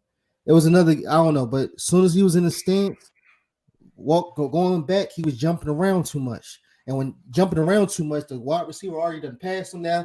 And you know what other thing that I didn't like what he do? He'll let the wide receiver run past him. He'll try to catch up, run up, like thinking, all right, once he throw the ball, I can run up and grab him, or maybe I could run up and I could try to intercept the ball, but it never worked. So that's why I was like, yo, keep him in the backfield. And then when he's in the backfield, he's already back there. So when time the ball comes, he's smacking. You know what I mean? Yeah. That's when I seen that. I was like, all right, cool. But what if he was coached to play that way? What if Jim Schwartz coached him to play that technique? See, my thing is this. That's like you said. All right, so that's real quick. That's what you're saying. If he was coached like that, I guess Gannon is going to coach, and the cornerback coaches, they're going to That's what I'm telling you guys. See, sometimes they're going to make Greg James. They're going to make no. We say not Greg James, because we know he's a bum. But come on, guys. Avonte Maddox has made plays. I mean, the game in the playoff with the Chicago Bears as a nickel and as safety. He played. That's when he made plays, but not as cornerback. All I'm gonna say is this: when you bring in a new defensive coordinator, just like we want Nick Sirianni to work. So watch it. We want Nick Sirianni to work his magic with J.J. Arthur-Whiteside, but we don't want Jonathan Gannon to work his magic with Avonte Maddox.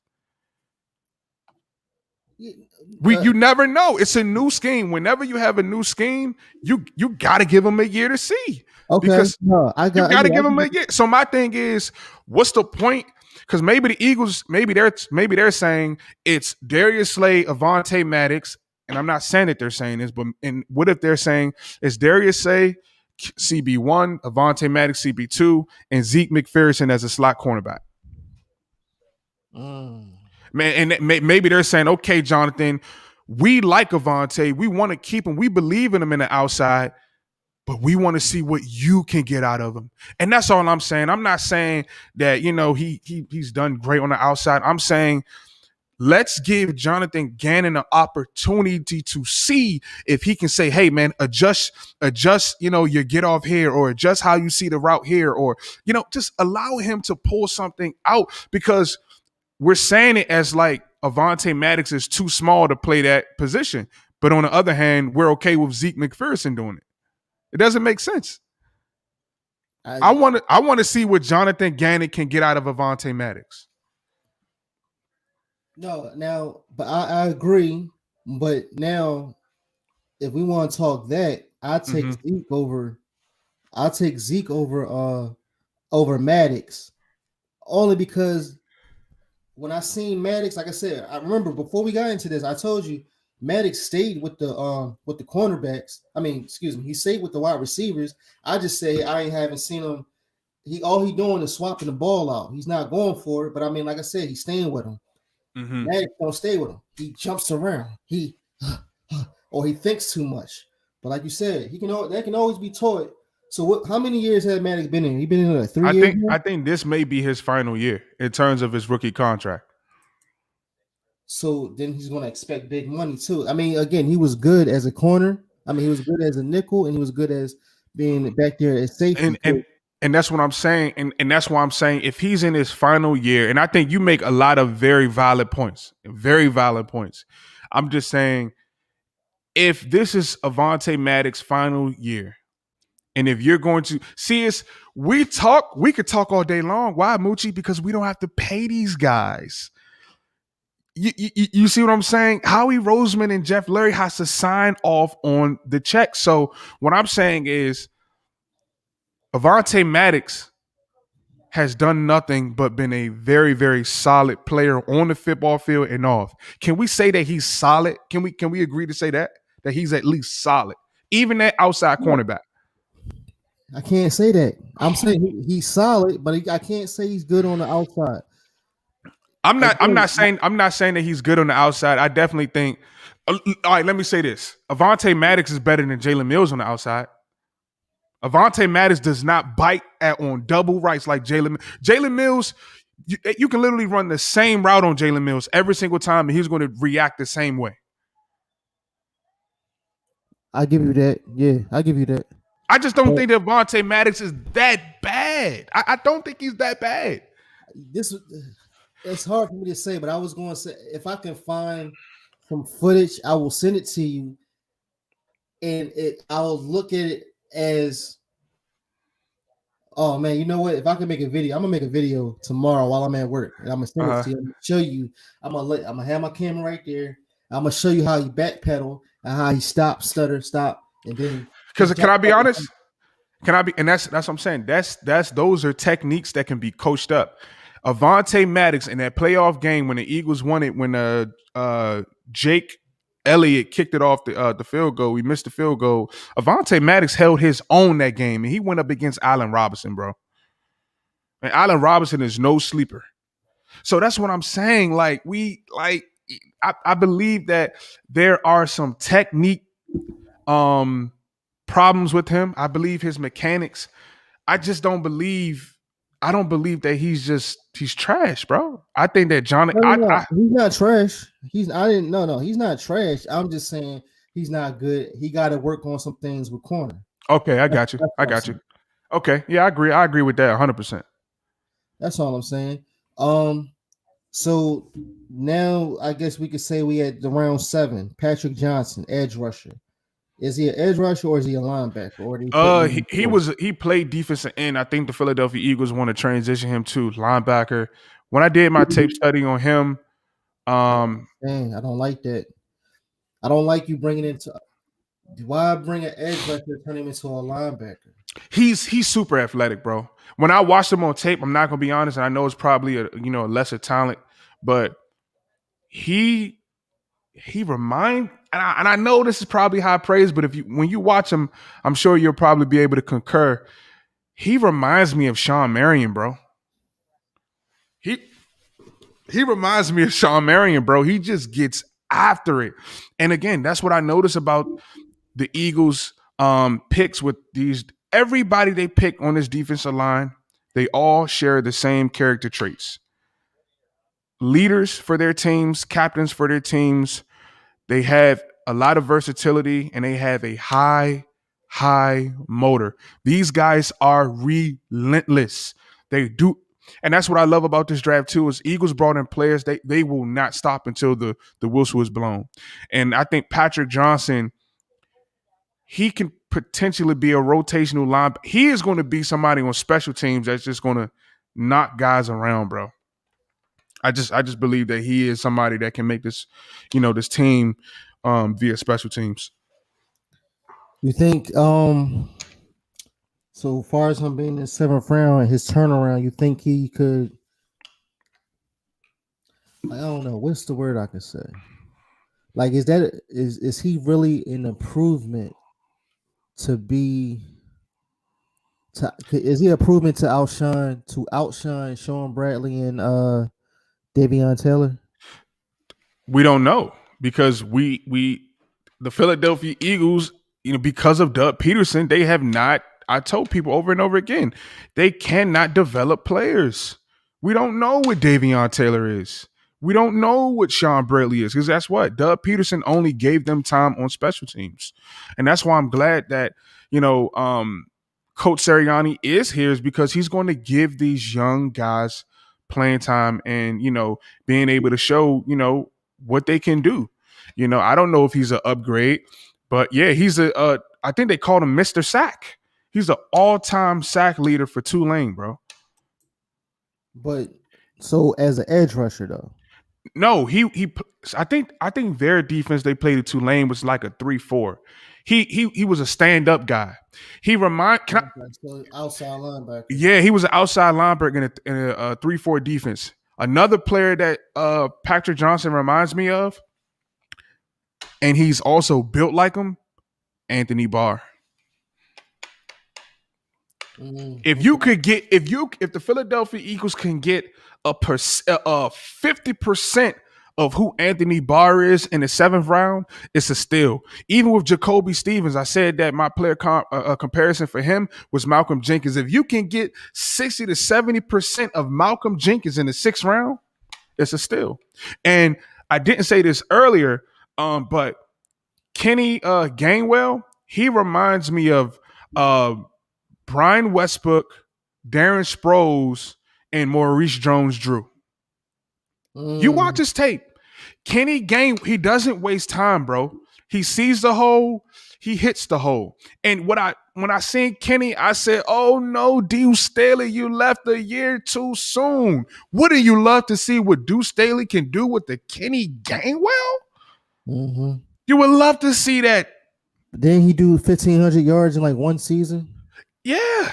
I mean, he put up numbers. No, it's 2,000, I believe, all purpose. He had 2,000 all purpose yards. Yeah. The kid, I'm going to be honest.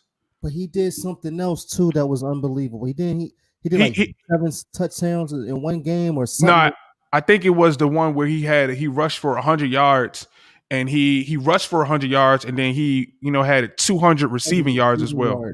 In the same game, yeah. 200. I don't care what level, bro. If you're in college and you put up 100 rushing yards and 200 receiving yards, come to Philadelphia. I need your agent's number. Come here. I need you. Yeah. 6. Yep. So then 1,469 rushing numbers, bro. And you know what? 2,000 all-purpose yards, 16 touchdowns. He's a dog. You know what he said? They said everybody's all freaking out about the hit that he put on Michael Parsons. Think about it. Somebody in the 5th round punched Michael. I mean, he made Michael Parsons look like a little boy. Yeah. I got to have when Jones Drew had hit Arian what's the linebacker you just said? Marion. He just popped him. Yeah. And that's why I told you Kenny Gainwell reminds me so much of a mixture of a Maurice Jones-Drew, Brian Westbrook, and who else did I say? Darren Sproles. Because Sproles, he hits it. He's not waiting. He hits it. And then the Brian Westbrook piece is what he can do in the passing game. And the Maurice Jones, he's a bruiser. When you see Kenny Gainwell knock the living lights out of Michael Parsons, that is Maurice Jones's clone, bro.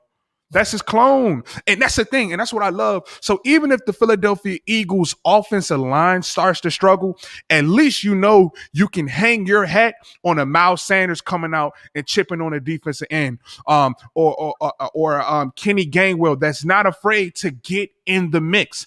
And that's why, your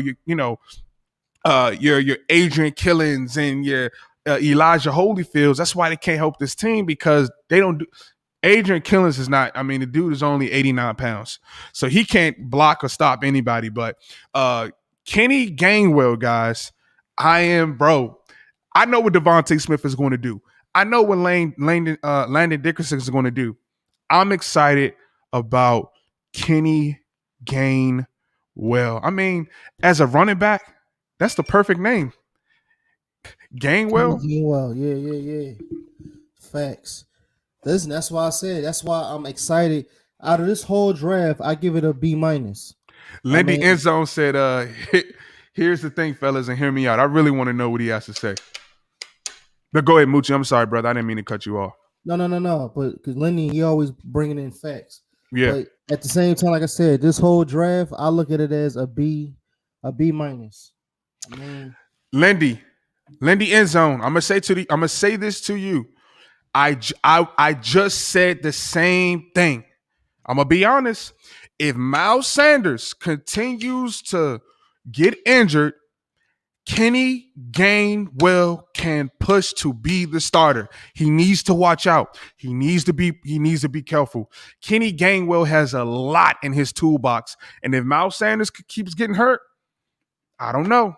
no, you telling the truth. You definitely telling the truth. You know what I think too? Kenny Gainwell, he reminds me of the running back for the Chiefs, number 25. Out of LSU, Yeah, the stud rookie that they got. His name is yeah. Cedric something. What's his name, bro? Does anybody know the running back for the Chiefs, number 25? I know his name, but I don't. I think it's like said or Running back for the Chiefs, number 25. Clyde's Edwards. Clyde Edwards. Yeah, Edwards. Yeah. Yeah. Something like that. That's who he reminds me of. If they can use him right, if he can use him right, he's going to Yeah. like if Miles Sanders keep getting hurt, he might be the next one. Somebody said, I want to address that. Snapback Jug, man, he had a great question. He said, how are we going to deal with the Cowboys' 4 linebackers? Let me say this. Number one, I think, go ahead. I think Jerry Jones is ignorant for drafting Jabril. I mean, come on. Are they going to all of a sudden switch to a 3-4? It doesn't make sense. I hope they don't, but this is my whole thing. Sean Lee retired. The other guy, Vanderbilt, he keep getting injured. Like he's injury prone. Jabril Cox, and they got Michael Parsons. Oh my God. Bro, they got. I'm sorry. I'm an Eagles fan, but I'm a realist. The Cowboys got the best linebacker group in the National Football League. I'm sorry, bro. That's what. It's another guy named Sid. Oh man, he was on the Philly. No, he was on Oh man, shout out to my guy Philly Notion. He was on his podcast.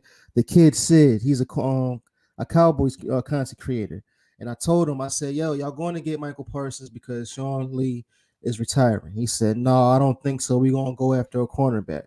And guess who gets? They get Michael Parsons. So now we was sitting here, and I kept saying we don't need a linebacker only because again, Sean Bradley and Taylor, they're going to have to step their game up. They only here for they in their second year. Why would we?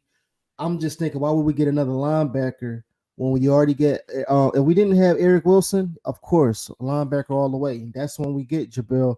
We would have got Jabril Cox. Yeah, that's when we probably would have got him. But we have enough linebackers as it is. We got everybody. We have too much of everything now. We got too many wide receivers. We got too many running backs. And that's why they bring in other free agencies and free agents in to see what they can do. But I mean, again, I like what we got now. I like what we have now, and I can't wait to see what they're going to do. Yeah, I think Donnell Pumphrey, man, he went to the same college, I think San Diego State. Marshall Faulk came out of San Diego State. I was very disappointed in his development. But I can't really put it on development because you had Deuce Staley. But I think Kenny Gainwell is just a different breed, bro. And he said it. He told you, he said, I'm a rare breed. And what I love about him is his confidence. And Sean Bradley, linebacker on our, for the Eagles, he tweeted out and he said that was a great pick by the, Philadelphia Eagles. I played against him and couldn't do a thing with him. So for an NFL linebacker who's already been in the NFL for a year to say that about this incoming rookie, I mean, telling you, Kenny Gainwell is going to be, and I love that he wears the number 19. And the reason why I love it is because it's like, most running backs wear like between 20 and 30. Mm-hmm. And it almost speaks to his game. It's like he is a running back, but he's really a receiver if you keep sleeping on him. You know what I mean? So he can do a lot. So Don't you think it's weird? So tell me something too. It's off subject. Hertz is wearing two, and Hurst was wearing one. oh, never mind. You're right. I don't know why I Mm-hmm. thought I kept saying two, you know why? Because I made a video today. I seen he had two on. You're right. He's wearing two. He's wearing one, and Darius Slay is wearing two. Don't ask me why I thought. I'm like, are they both wearing two? Because one is on offense and off defense. I'm glad you stopped me because I was out there. All right, Yes, never yeah, mind. definitely. Yeah, Hurts is one and Smith is six, and we all know 1 + 6 = 7. Touchdown, baby, all day Well, long. You know, I like. Somebody said shout out to Darius Slay for wearing number 2 for Gigi. Yeah, absolutely. Absolutely. Happy belated birthday to the late sweet Gigi. Rest in peace to your father and yourself. Um, oh man, Darius, her birthday was when, like today, or it was a I couple think days of ago. yeah, a couple days ago. I'm not sure exactly when, but I seen some on social media, so kind of just wanted to highlight her in today's live. But you know, Yeah, no problem. yeah, Rest in man, peace to her. absolutely. Um, so let's round it out, bro. I think we kind of talked about everybody. I want to know what your final analysis on the draft is, and I know a lot of people do draft grades. For me, I try to do draft like for me, I'm not a believer in draft grades because um it's almost like how can you grade a player that didn't play?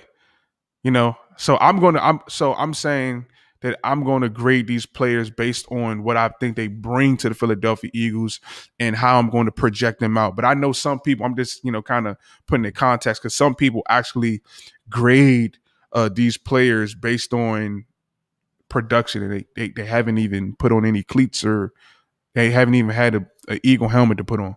So for Yeah. you, how do you kind of grade this draft out for the Eagles?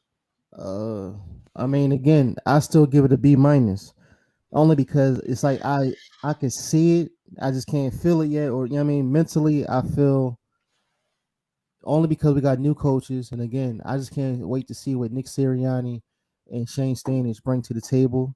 Um, I think because of who we have now and what we got, the offense is balanced. The defense, get a corner, we should be straight. I'm pretty sure we're gonna look for it. Again, we got new coaches. This is why I say 10-7. I mean, again, I'm actually happy on who we actually got in the draft. It's just the cornerback. I'm just up and up. So again, I'll give it a B minus for right now. Okay. For me, I gotta give it an A. I gotta give it an A because um when you look at the 9 players that the Philadelphia Eagles brought in, and you say to yourself, 6 out of 9 players was team captains for schools like LSU, Alabama. I mean, the top tier schools. Um, that's different. And I think Howie Roseman alluded to it. He was saying, you know, they interviewed every single player at the Senior Bowl, which I thought was smart because due to COVID-19, you're up close and personal. So what the Eagles did, they said, why would we draft a guy that we would have to rely on 2019's tape to evaluate? So why don't we just go to the Senior Bowl, interview every guy there, and see who we can get? So I give it an A just because, again, like I said earlier, I believe the Philadelphia Eagles. We had 2 first-round picks this year. Everybody knows Devontae Smith was a home run hit for the Philadelphia Eagles, Heisman Trophy winner. There's nothing else to say, man. He's a gold bar. If he was the next best stock to invest in, I'm throwing all of my money into Devontae Smith. I believe, his character on and off the field is exactly what the Philadelphia Eagles have been looking for. I don't know if the Philadelphia Eagles have ever had a wide receiver. Some may argue Terrell Owens, but I don't know if we ever had a wide receiver of his status, of his aura, of his potential, being a complete wide receiver. When you're being compared to a Hall of Famer in Marvin Harrison, even down to the body type, I mean, he's a culture changer, and that's what I love. The Philadelphia Eagles, Howie Roseman, bringing guys in who are changing the culture, guys who want to come in and work hard, guys who are keeping their head down. Like, come on, man, he's a Heisman Trophy winner, but he's so humble. He's coming in and trying to work. He's not thinking that he's better than anybody. He's not thinking that he doesn't have to work for anything. Think about it. It's just, I have to give it an A. And then everybody knows how I feel about Landon Dickerson. I hear the injuries. I hear the injury concerns. But if you're 6'6", 370 pounds, and you're doing a cartwheel, and the thing about it is Todd McShay, all of the top scouts said that if it was not for his injuries, he would be, a first round pick. So the Eagles got 2 first round picks. And because what we got to understand is we extracted a first round pick for next year. I put that in the accumulation of this draft. I don't just look at it like, oh, the players that we brought in. I look at it like, so if you would have told me that the Eagles was going to pick Devontae Smith at 6, I would have said, great pick. Yes, we got Devontae Smith. But if you would have told me that the Eagles traded back to 12, got a first round pick from the Dolphins, traded up 2 spots, only giving up the 3rd round pick that we got from Carson Wentz, and we were still able to bring in a Heisman Trophy winner, I would have said you were lying. So, Landon Dickerson is a stud. Devontae Smith is a stud. Milton Williams, I believe he will be a stud. But honestly, I thought that we could have went JOK there. I really do. No, because JOK went 52 overall. Milton went 73rd. JOK was Landon Dickerson's pick, and I still would have picked Landon Dickerson. But I would have gone. We could have got Jabril Cox, couldn't we, at 73? Yeah, of course. Yeah, I would have went Jabril Cox.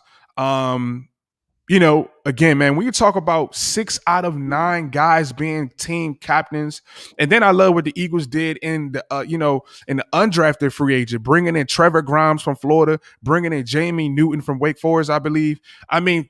Those are great signings. I believe that I have Trevor Grimes making the final roster. I believe he's going to beat out JJ Arcega-Whiteside. You know what I mean? So of course. Oh yeah, for sure. It's time for him to go. We got to get. He just has to go. So for me, I'm giving the Eagles an A+ because I know this was after Devontae Smith, it kind of seems a little boring, but the Eagles, we have to build our house. We got to build our house. And so what the Eagles did, what Howie Roseman said is that he said it. I know the Eagles fans are tired of me going defensive line and offensive line, but we have to build within the trenches. Next year, you're going to see the flashy picks. You're going to see cornerback 1. You're going to see linebacker 1. You're going to see wide receiver 1 if there's a guy that the Philadelphia Eagles are high on. So for me, I got to give the Eagles an A+ because Howie Roseman not sitting on his hands like he typically does, going ahead of the Giants and putting his pride aside, making a pick with the Cowboys to bring in Devontae Smith to Philadelphia. It doesn't get any better. And then you bring in Kenny Gainwell in the 5th round. This was the best. And I did my research. I looked at all of Howie Roseman's draft picks. Outside of, I don't know when Brian Westbrook was drafted, but his year, I think the Eagles took Lito Shepherd, Brian Westbrook, and some other guys that were key players. This was Howie Roseman's best draft since he's been with the Philadelphia Eagles, period. So you giving them an A. I guess we winning the division. I believe that the Eagles will win the division, and here's why. Because we have Jalen Hurts. We got that man. And people just don't understand, man, what Jalen Hurts really brings to this team. The reason why Jalen Hurts, and I'm so high on him, is because he's not deer in headlights like Carson Wentz. His pocket ability, his maneuverability to be able to maneuver in the pocket. And we can't underestimate guys that want to play for you. The Philadelphia Eagles won a Super Bowl just because guys wanted to play for Nick Foles.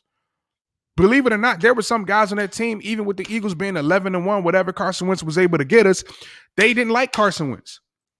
But when guys want to play for you, i.e. Alshon Jeffrey, i.e.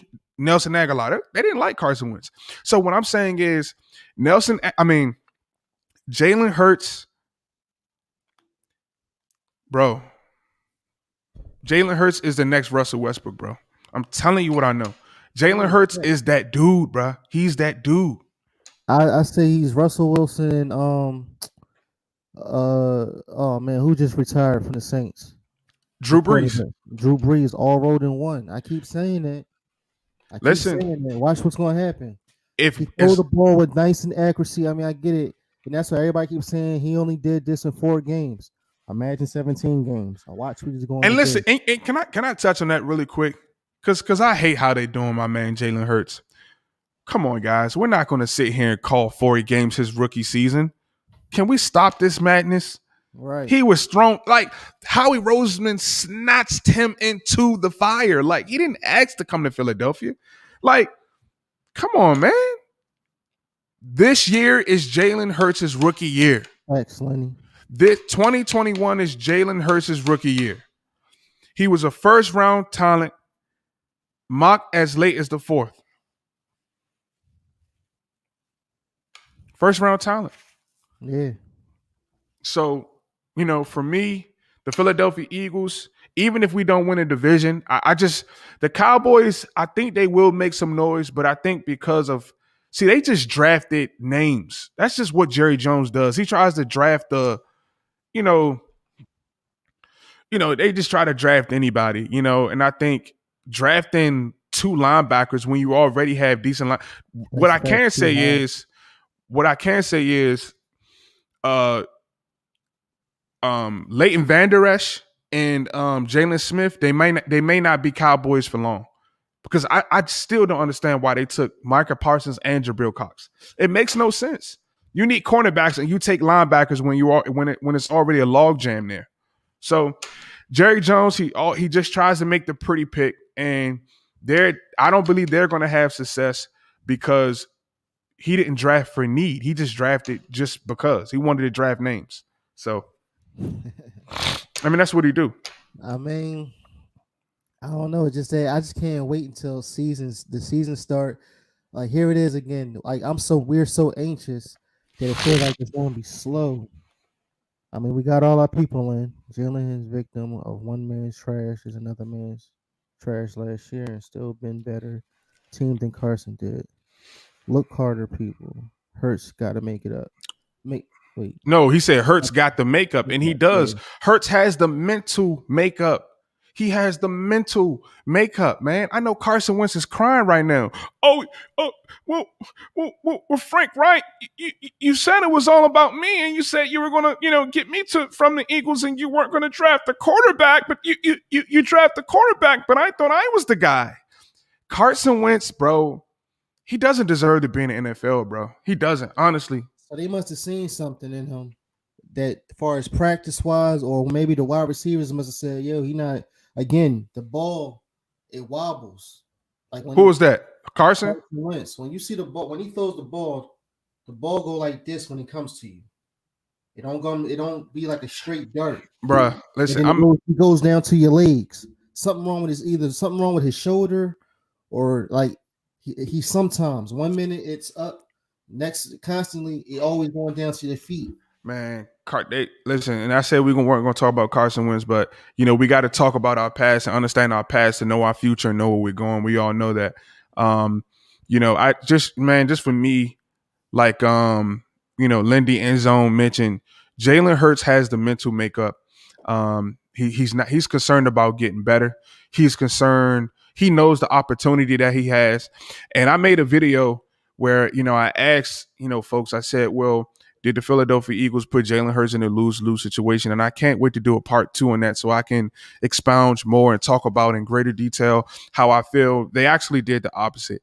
Man, you want to make somebody comfortable, Go ahead and bring in a Landon Dickerson from Alabama, the school that you played at. You want to make somebody comfortable? Go ahead and bring in a Devontae Smith from Alabama. Somebody that you know is a stud, man. They did Jalen Hurts right. Carson Wentz, to me, he's a has-been. He's after he got injured, bruh. After that ACL, it's over. He's done, man. He's done, man. And I'm just, all the money that we spent on Carson Wentz jersey, Carson Wentz tickets, and my thing is, how do you go to the Colts? Because there was an interviewer that asked Carson Wentz, pretty much what happened in Philadelphia. And can you believe that Carson Wentz said, "I am not responsible for why I am an Indianapolis Colt"? Come on, man. Yeah, I was Come done on, after that. After I'm done after that, bro. Like, I'm done. I'm just glad that he's gone. Like, at first, I was with the boo-hoos and all that. Like, oh man, I can't believe he's gone. But he was supposed to be the franchise this and third. But I'm glad that it's Hurts time. It's going to be Hurts season.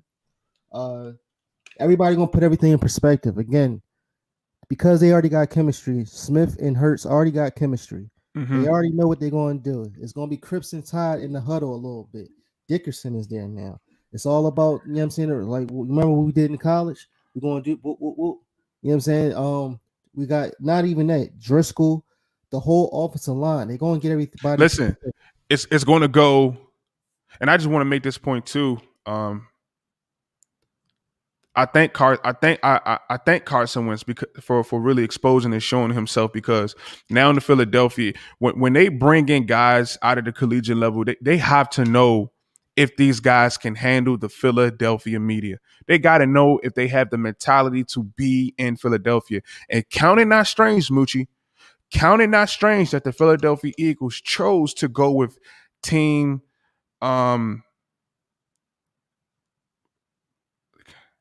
Okay, Lenny Endzone, y'all killing the stream. By the way, we got good engagement. Not gonna lie, yeah, man. Thanks to you, bro. Thanks to you, man. Lenny was asking some great, some great questions, and thank you so much, for being on. And put more insight into it. Absolutely. So what I was saying about the Eagles with Carson Wentz, my thought on him is, the Eagles had to go and find team captains. Counting not strange that we chose captains. 6 of the 9 players that we have are team. They were team captains in college. And that's because we got to know that if you are drafted to Philadelphia, you can be a leader. You can have the mentality that it takes. If you give up a touchdown and then you go on Twitter and you go on social media and the fan base wants you gone, they want you cut, they don't want you here, can you survive? And honestly, it's the Carson Wentz project.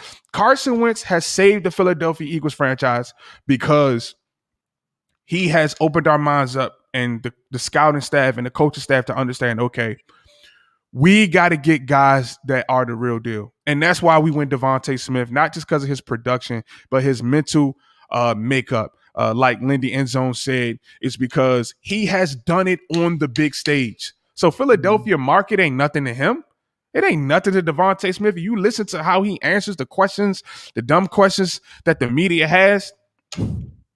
Yeah, I'm a Heisman Trophy winner, and you know what I mean? So for me, guys, counting not strange, the Philadelphia Eagles lead the NFL this year in this draft with team captain selections, and to me, that just cannot be overlooked. Man, well, we almost 2 hours in. Jeez. On our second episode, we had up to 10 people. Now it's down to 6, but it's still all good. Lenny, good looking. You know what I'm saying? Too high up. What's his other guy name? Shout out to all y'all. Yeah, Snapbug Jug, Too High Up, Lindy Endzone. The Philly podcast was in the building. Who else we had? Philly podcast too. Big Play Slay showed some love. Godson showed some love. Who else we got? K Meds. Yeah, K Medez. K Medez. That's my guy, man. That's my guy right there. Shout out to him. Yeah, man. So I guess, this 2021 draft for the Philadelphia Eagles, was it a success? I think so. But we have to wait and see. Like Howie Roseman said, his team, they assembled. You know, absolutely, man. Snapback Jug says, yeah, absolutely, man. Thank you guys. Thank you guys so much for being a part of this. It was super cool just to talk ball. We're not trying to sell any merchandise, trying to sell you guys any hats or shirts or hoodies. We're not a clothing line. We're just here to talk Eagle football. We're just here to talk Eagle football. There's plenty of guys that you can buy merch from. We're Eagle content creators talking about ball. So Moochie, 2 hours, bro. Yeah, like no, that's a goal. Like we made it to 2 hours. Hopefully we got a episode 3 next week. You know what I'm saying? Yeah. Okay, shout out to Cameron Holmes in the chat. Yes, sir. Yes, Cameron Holmes. Cameron Holmes. Cameron Holmes. Listen, man. If you guys are ever trying to find, I know, there are plenty of other Eagle content creators up there doing their thing. And if you guys ever need more Eagles content to binge on, definitely hit up Moochie Robinson, Moochie the Report.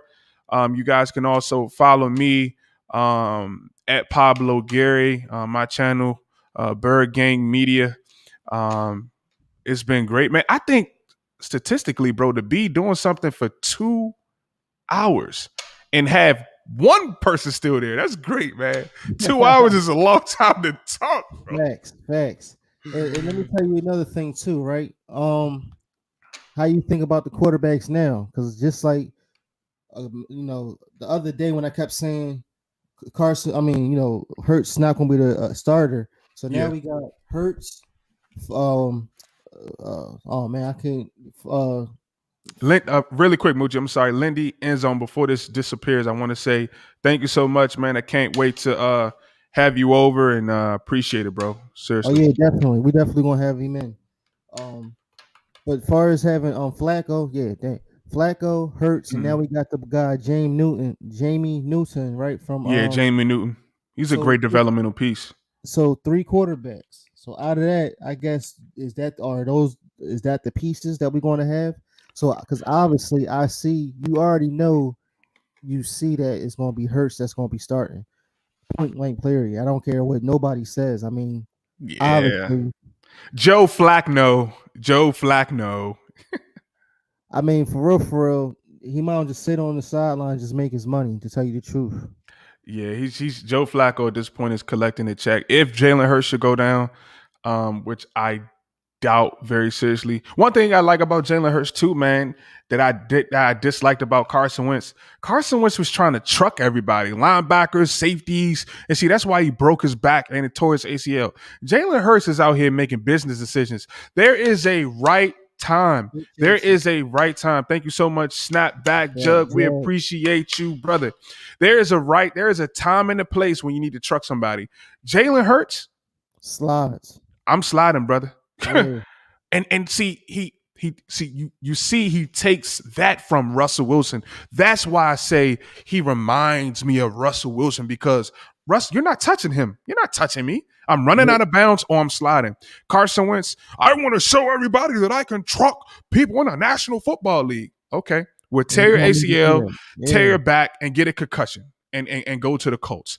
We have somebody in Jalen Hurts that understands how much he means to the Philadelphia. Now, just think about that. Just think about how big your ego and your pride has to be, that you want to show the world that you can truck people instead of protecting yourself for the team.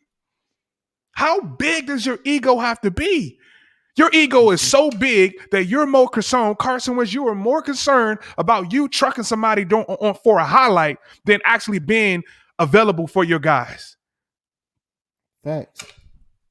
He doesn't care. He never cared. Carson Wentz was all about Carson Wentz. Honestly, I'm sorry. And I know we said we're not going to keep talking about him, but I just had to because I'm just sick of his ish. I'm so sick of it. I'm so sick of it. I'm so sick of it. And it's just Jalen Hurts is a breath of fresh air. Even on Jalen Hurts' social media, everybody now peep it. If you guys follow Carson Wentz, when Carson Wentz was the quarterback of the Philadelphia Eagles, ladies and gentlemen, did you ever see Carson Wentz post anything about anybody else being drafted to the Eagles? He may go on to Twitter say, "Welcome, bro." But Jalen Hurts says, "Welcome, bro." He never put them on his platform. Jalen Hurts is putting guys on his story, Jalen Hurts, he knows how to make it about everybody. That is the greatest person that you can have on your team. The guy that knows that it's about him and knows that it's really centered around him, but makes it about everybody else. No, he don't got a Twitter. You need to make one though. Yeah, no, I don't have a Twitter. I'm actually trying to build up the Bird Gang Media channel on Instagram. I only have 5 followers over there. Hey guys, I'm a little guy, okay? I'm not with the big guys just yet. You know what I'm saying? So that's why I thank guys like Moochie Robinson, for giving me an opportunity to kind of, join his platform and just be on his stage and in front of his audience, just to talk Eagles football. But I'm working on all that stuff, guys. He said, "What?" Yeah, no, man. I said the same thing. I said, "You don't got no on Twitter? Like that's how everybody get together, and that's how you know what I mean." But because I actually the way how I grabbed him was I went on his page and just comment, and I didn't want to of course give my information out or too much information. That's why I did what I did, and I was like, "Oh snap! You put your." And I wanted you to delete it off because you know what I'm saying, just in case if somebody do some nut stuff and grab it, you know what I'm saying? But man, it's all good. I'm an Eagle through and through, man. I have no fear, bro. I have no fear, man. I think, yeah, I definitely understand. Yeah. Yeah, bro. I'm telling you. Can I just tell the truth? Not tell the truth? Can I give you guys my opinion? I feel like the Eagle content creators, and I'm not, listen, guys, I'm not, it's all about, love.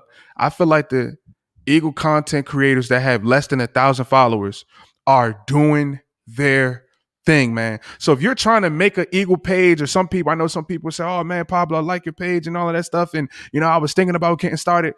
Please get started, guys. Please get started. All I did was listen, if you love the Philadelphia Eagles, it's going to show.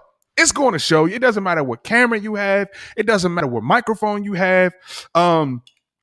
Just go and do your thing. It's not much to it, guys. It's not much to it. Just do it. I encourage you, man. Don't oh well, this person has X amount of followers, and so that means I can't do my video. It's not about followers. It's about do what you gotta do. Appreciate you, primetime Stephen Joyce. He just subbed you up. I seen you sub me up too. Appreciate the sub. Absolutely, man. Thank you guys so much, man. It's all about you guys. LOL, keep it 100 to preach.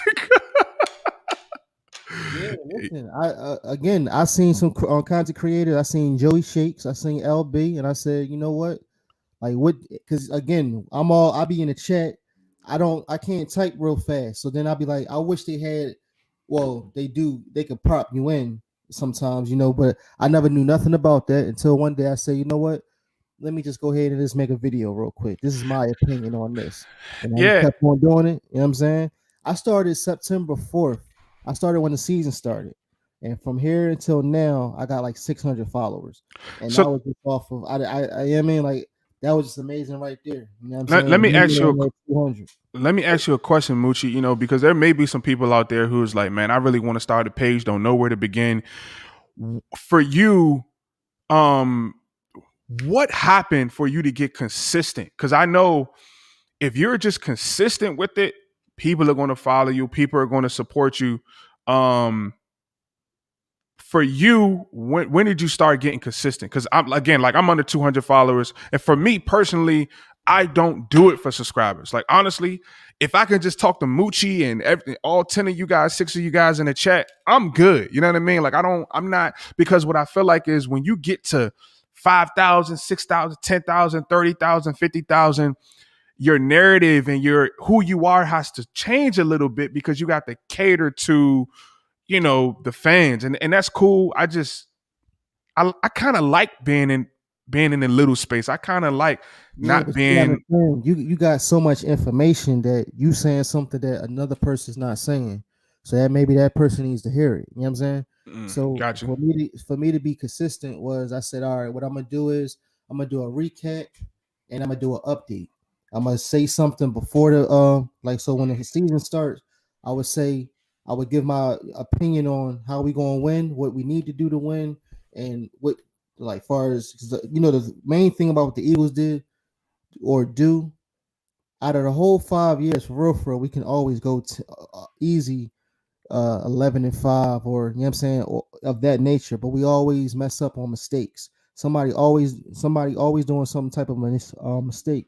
So what I did was I said, you know what, I'm gonna do a video before the game. I'm gonna do a video after the game on my opinion. So I stayed consistent like that, and then on top of that, I would do a video on I'm gonna say Friday, maybe Saturday, so I can get ready for Sunday. And then after when Sunday hit after the game, then I do another video, and then that's when I do a follow up on Tuesday or Wednesday to tell you what we doing with the next game. So that's how I built all my videos up, and I kept on building it up. Again, a lot of people wasn't looking at it. When people wasn't, you know what I'm saying, it was just one person, zero people. I said, all right, it is what it is. But then again, I'm gonna give him credit. LB kept saying, "Yo, just keep on going until one day somebody's going to say something." And surprisingly, like Philly Mike or a Philly podcast, Joe Castro, they actually said my name. No, excuse me. Before they said my name, Joey Shakes had did a video. Somebody copied him. So I mean, another person copied him. He got upset. He didn't say their name, but he just kept saying the video. And out of that video, he said, "Listen, if y'all gonna do your thing like Moochie Robinson." Like once he said my name, people start clicking on my subscribers. My subscribers start going up, and it Right. went up like 100. It went up like 100. This is when I had 300. And after I had 300, I said, "Bet." I thanked him, and I was on another. I was doing other videos just like this, just timing in on Philly Fresh, Tone, G Shields, We're done. who Philly Notion. Oh yeah, Philly Notion definitely helped me out. So it was just from you know what I mean jumping on. That's why I seen your page. And that's another thing. From me seeing your page and the way how like your intro and all that came on, and I seen it only said 71 followers. I said, wait a minute. Like you too thorough to be just having 71. And I get it. I understand what you're saying, but at the same time, again, your thumbnails and all that, even though that doesn't mean nothing, it was about what you were saying. It was debate the way how you got up on your, you know what I'm saying, on your chair, the way how you was just relaxed, how you was talking. I said, yo, we can have a thorough conversation. So I seen you one day, and then I seen more of your videos, and then how you was talking to your fan. I was like, yo, that's thorough. So that's why once I learned StreamYard and all that, I said, you know what, let me just go ahead and holler. Let me see, you know what I mean, if you want to talk or whatever, and Right. we Respect. go on from there. You know what I'm saying? So Respect. And I that's and that's all what I I had. and Same that's what thing. I Oh, I thought same real quick. Same thing with Lenny. To tell you the truth, the way how Lenny was talking, I didn't even know he only had maybe 50 or 40 at the time. And I was like, Lenny end zone. I thought he was, listen, I thought he was up there. You know what I'm saying? Because the way Mhm. how he talked. Once you get to know him and once he comes in and talk, you're gonna be like, oh, like he's saying something different. Everybody say something different to Yeah. you know what I'm saying. And I and I Different and I, perspectives. and I think that's what's so great about being a content creator. Um you know, it's so much information and so many creative ways to, you know, create your niche, you know what I'm saying? Create your lane in it. You know what I mean? Like for me, I just love talking about the Eagles, bro. Like that's my team, bro. Like I've Yeah, been an Eagles fan, bro, since bro, I went through the Kevin Cobb days, bro. Um Jay Feet. I mean, just so many I've always just I was born an Eagles fan, bro. I was born with, bleeding green, and just green's my favorite color. McNabb number 5 was my favorite number. And just I don't know, man, just what the city of Philadelphia stands for. I'm kind of a person I'm a very loyal person, bro. I'm like really easy to talk to. And so I said, so my problem is I never was consistent.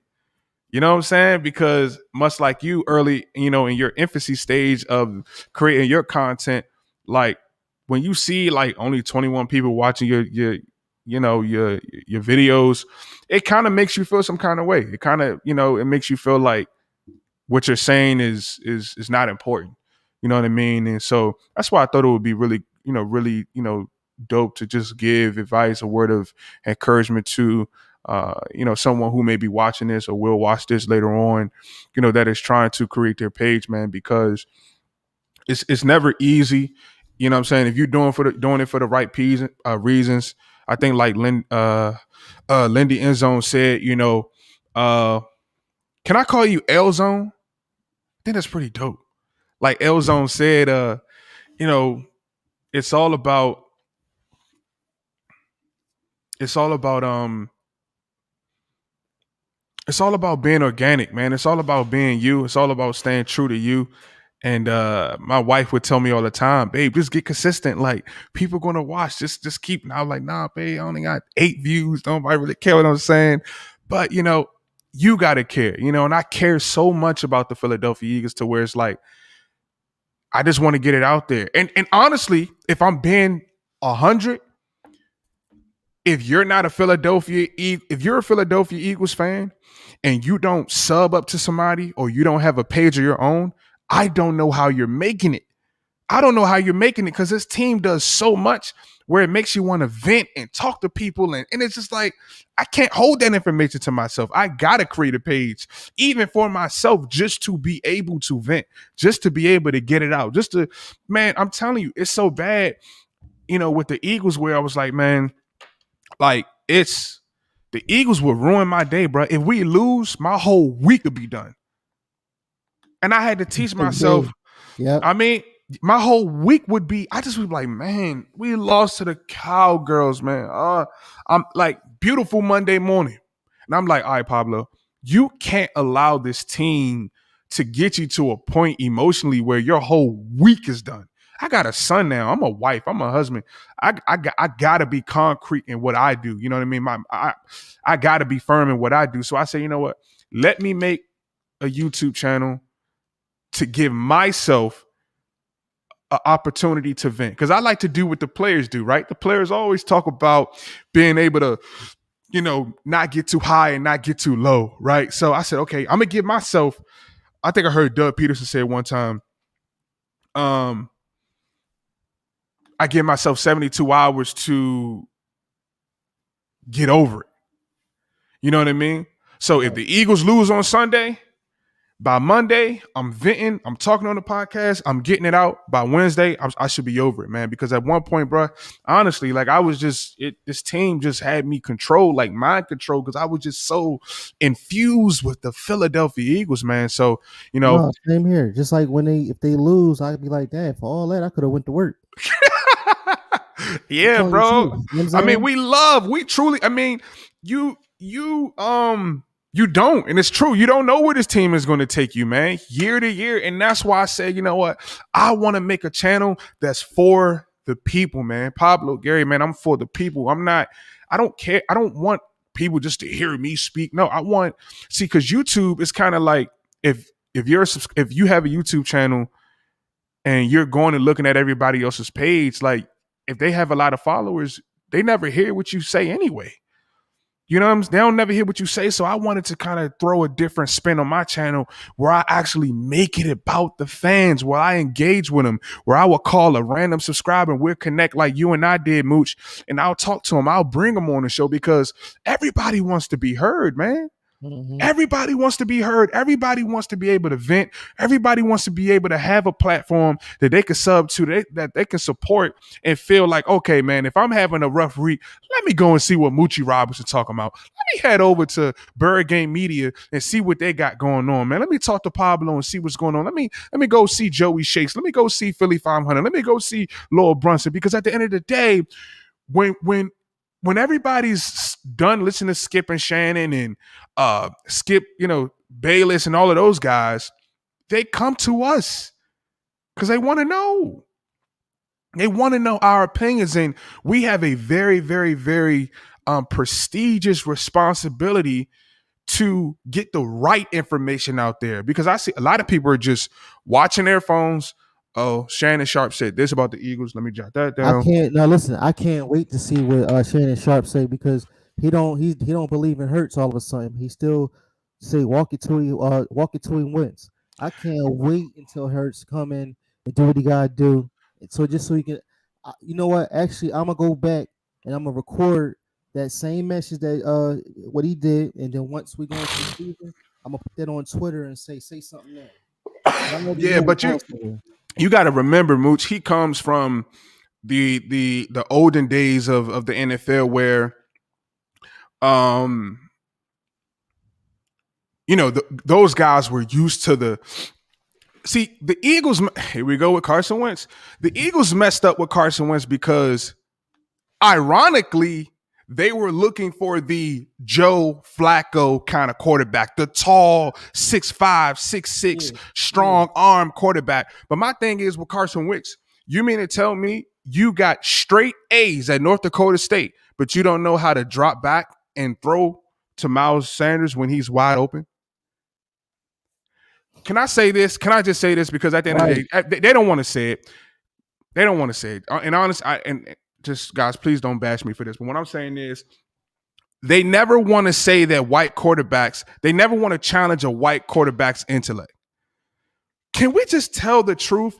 Carson Wentz was able to get straight A's in college, but yet was drafted by the Philadelphia Eagles. Howie Roseman put $150 million in his pocket. Carson Wentz cannot read coverages. Why don't we tell the truth? Carson Wentz could not drop back and read coverages. He can't read coverages.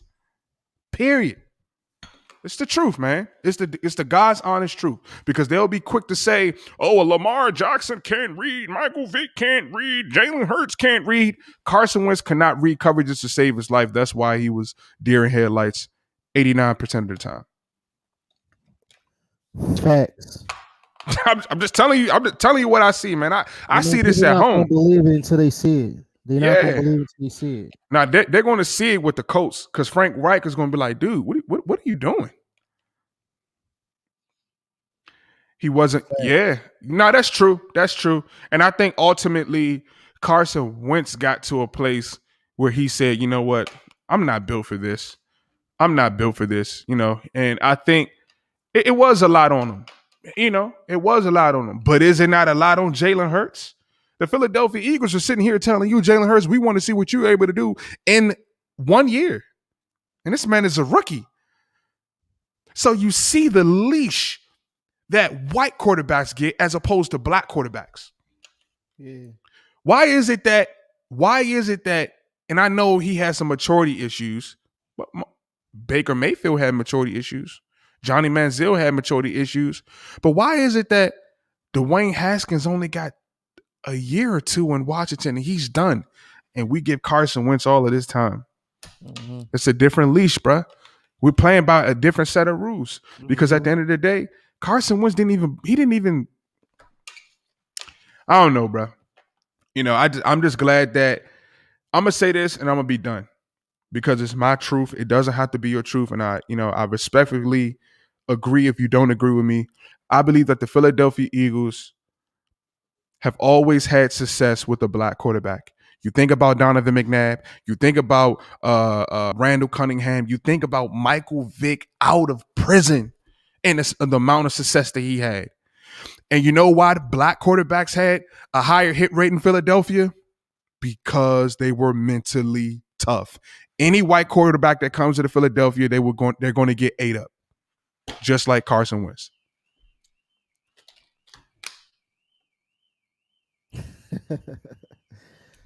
Yeah. I know. I'm done. I'm done. It is. I'm done. I'm done with number 11. He's a Colt. He is our ex-girlfriend. If my wife were to walk in here right now, hear me talk about my ex, there would be a problem. So I'm done with, that man. And Moochie, I'm excited, man. Yeah, thank you, L Zone. I'm gonna start calling him 11. I'm not even. I'm ain't even gonna call him. He doesn't just. At least your wife lets you do this. My wife, she be mad. Dad, you doing another video? Like for real? I gotta hear that.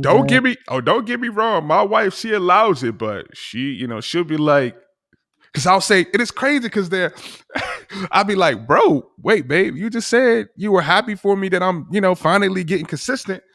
And then now I'm excited because I got a little bit of follow. Like if I could just stay where I'm at, if I could stay around 200 followers, bro, I'm good. I don't want to go above 200 followers.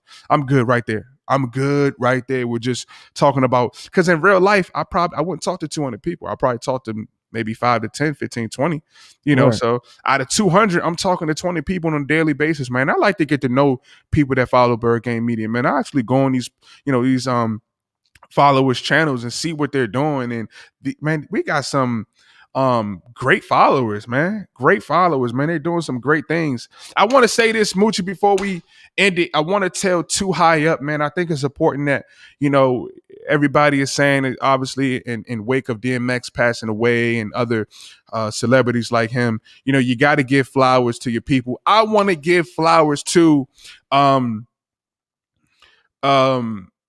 Too High Up. He doesn't know that he is probably the reason why I go so hard.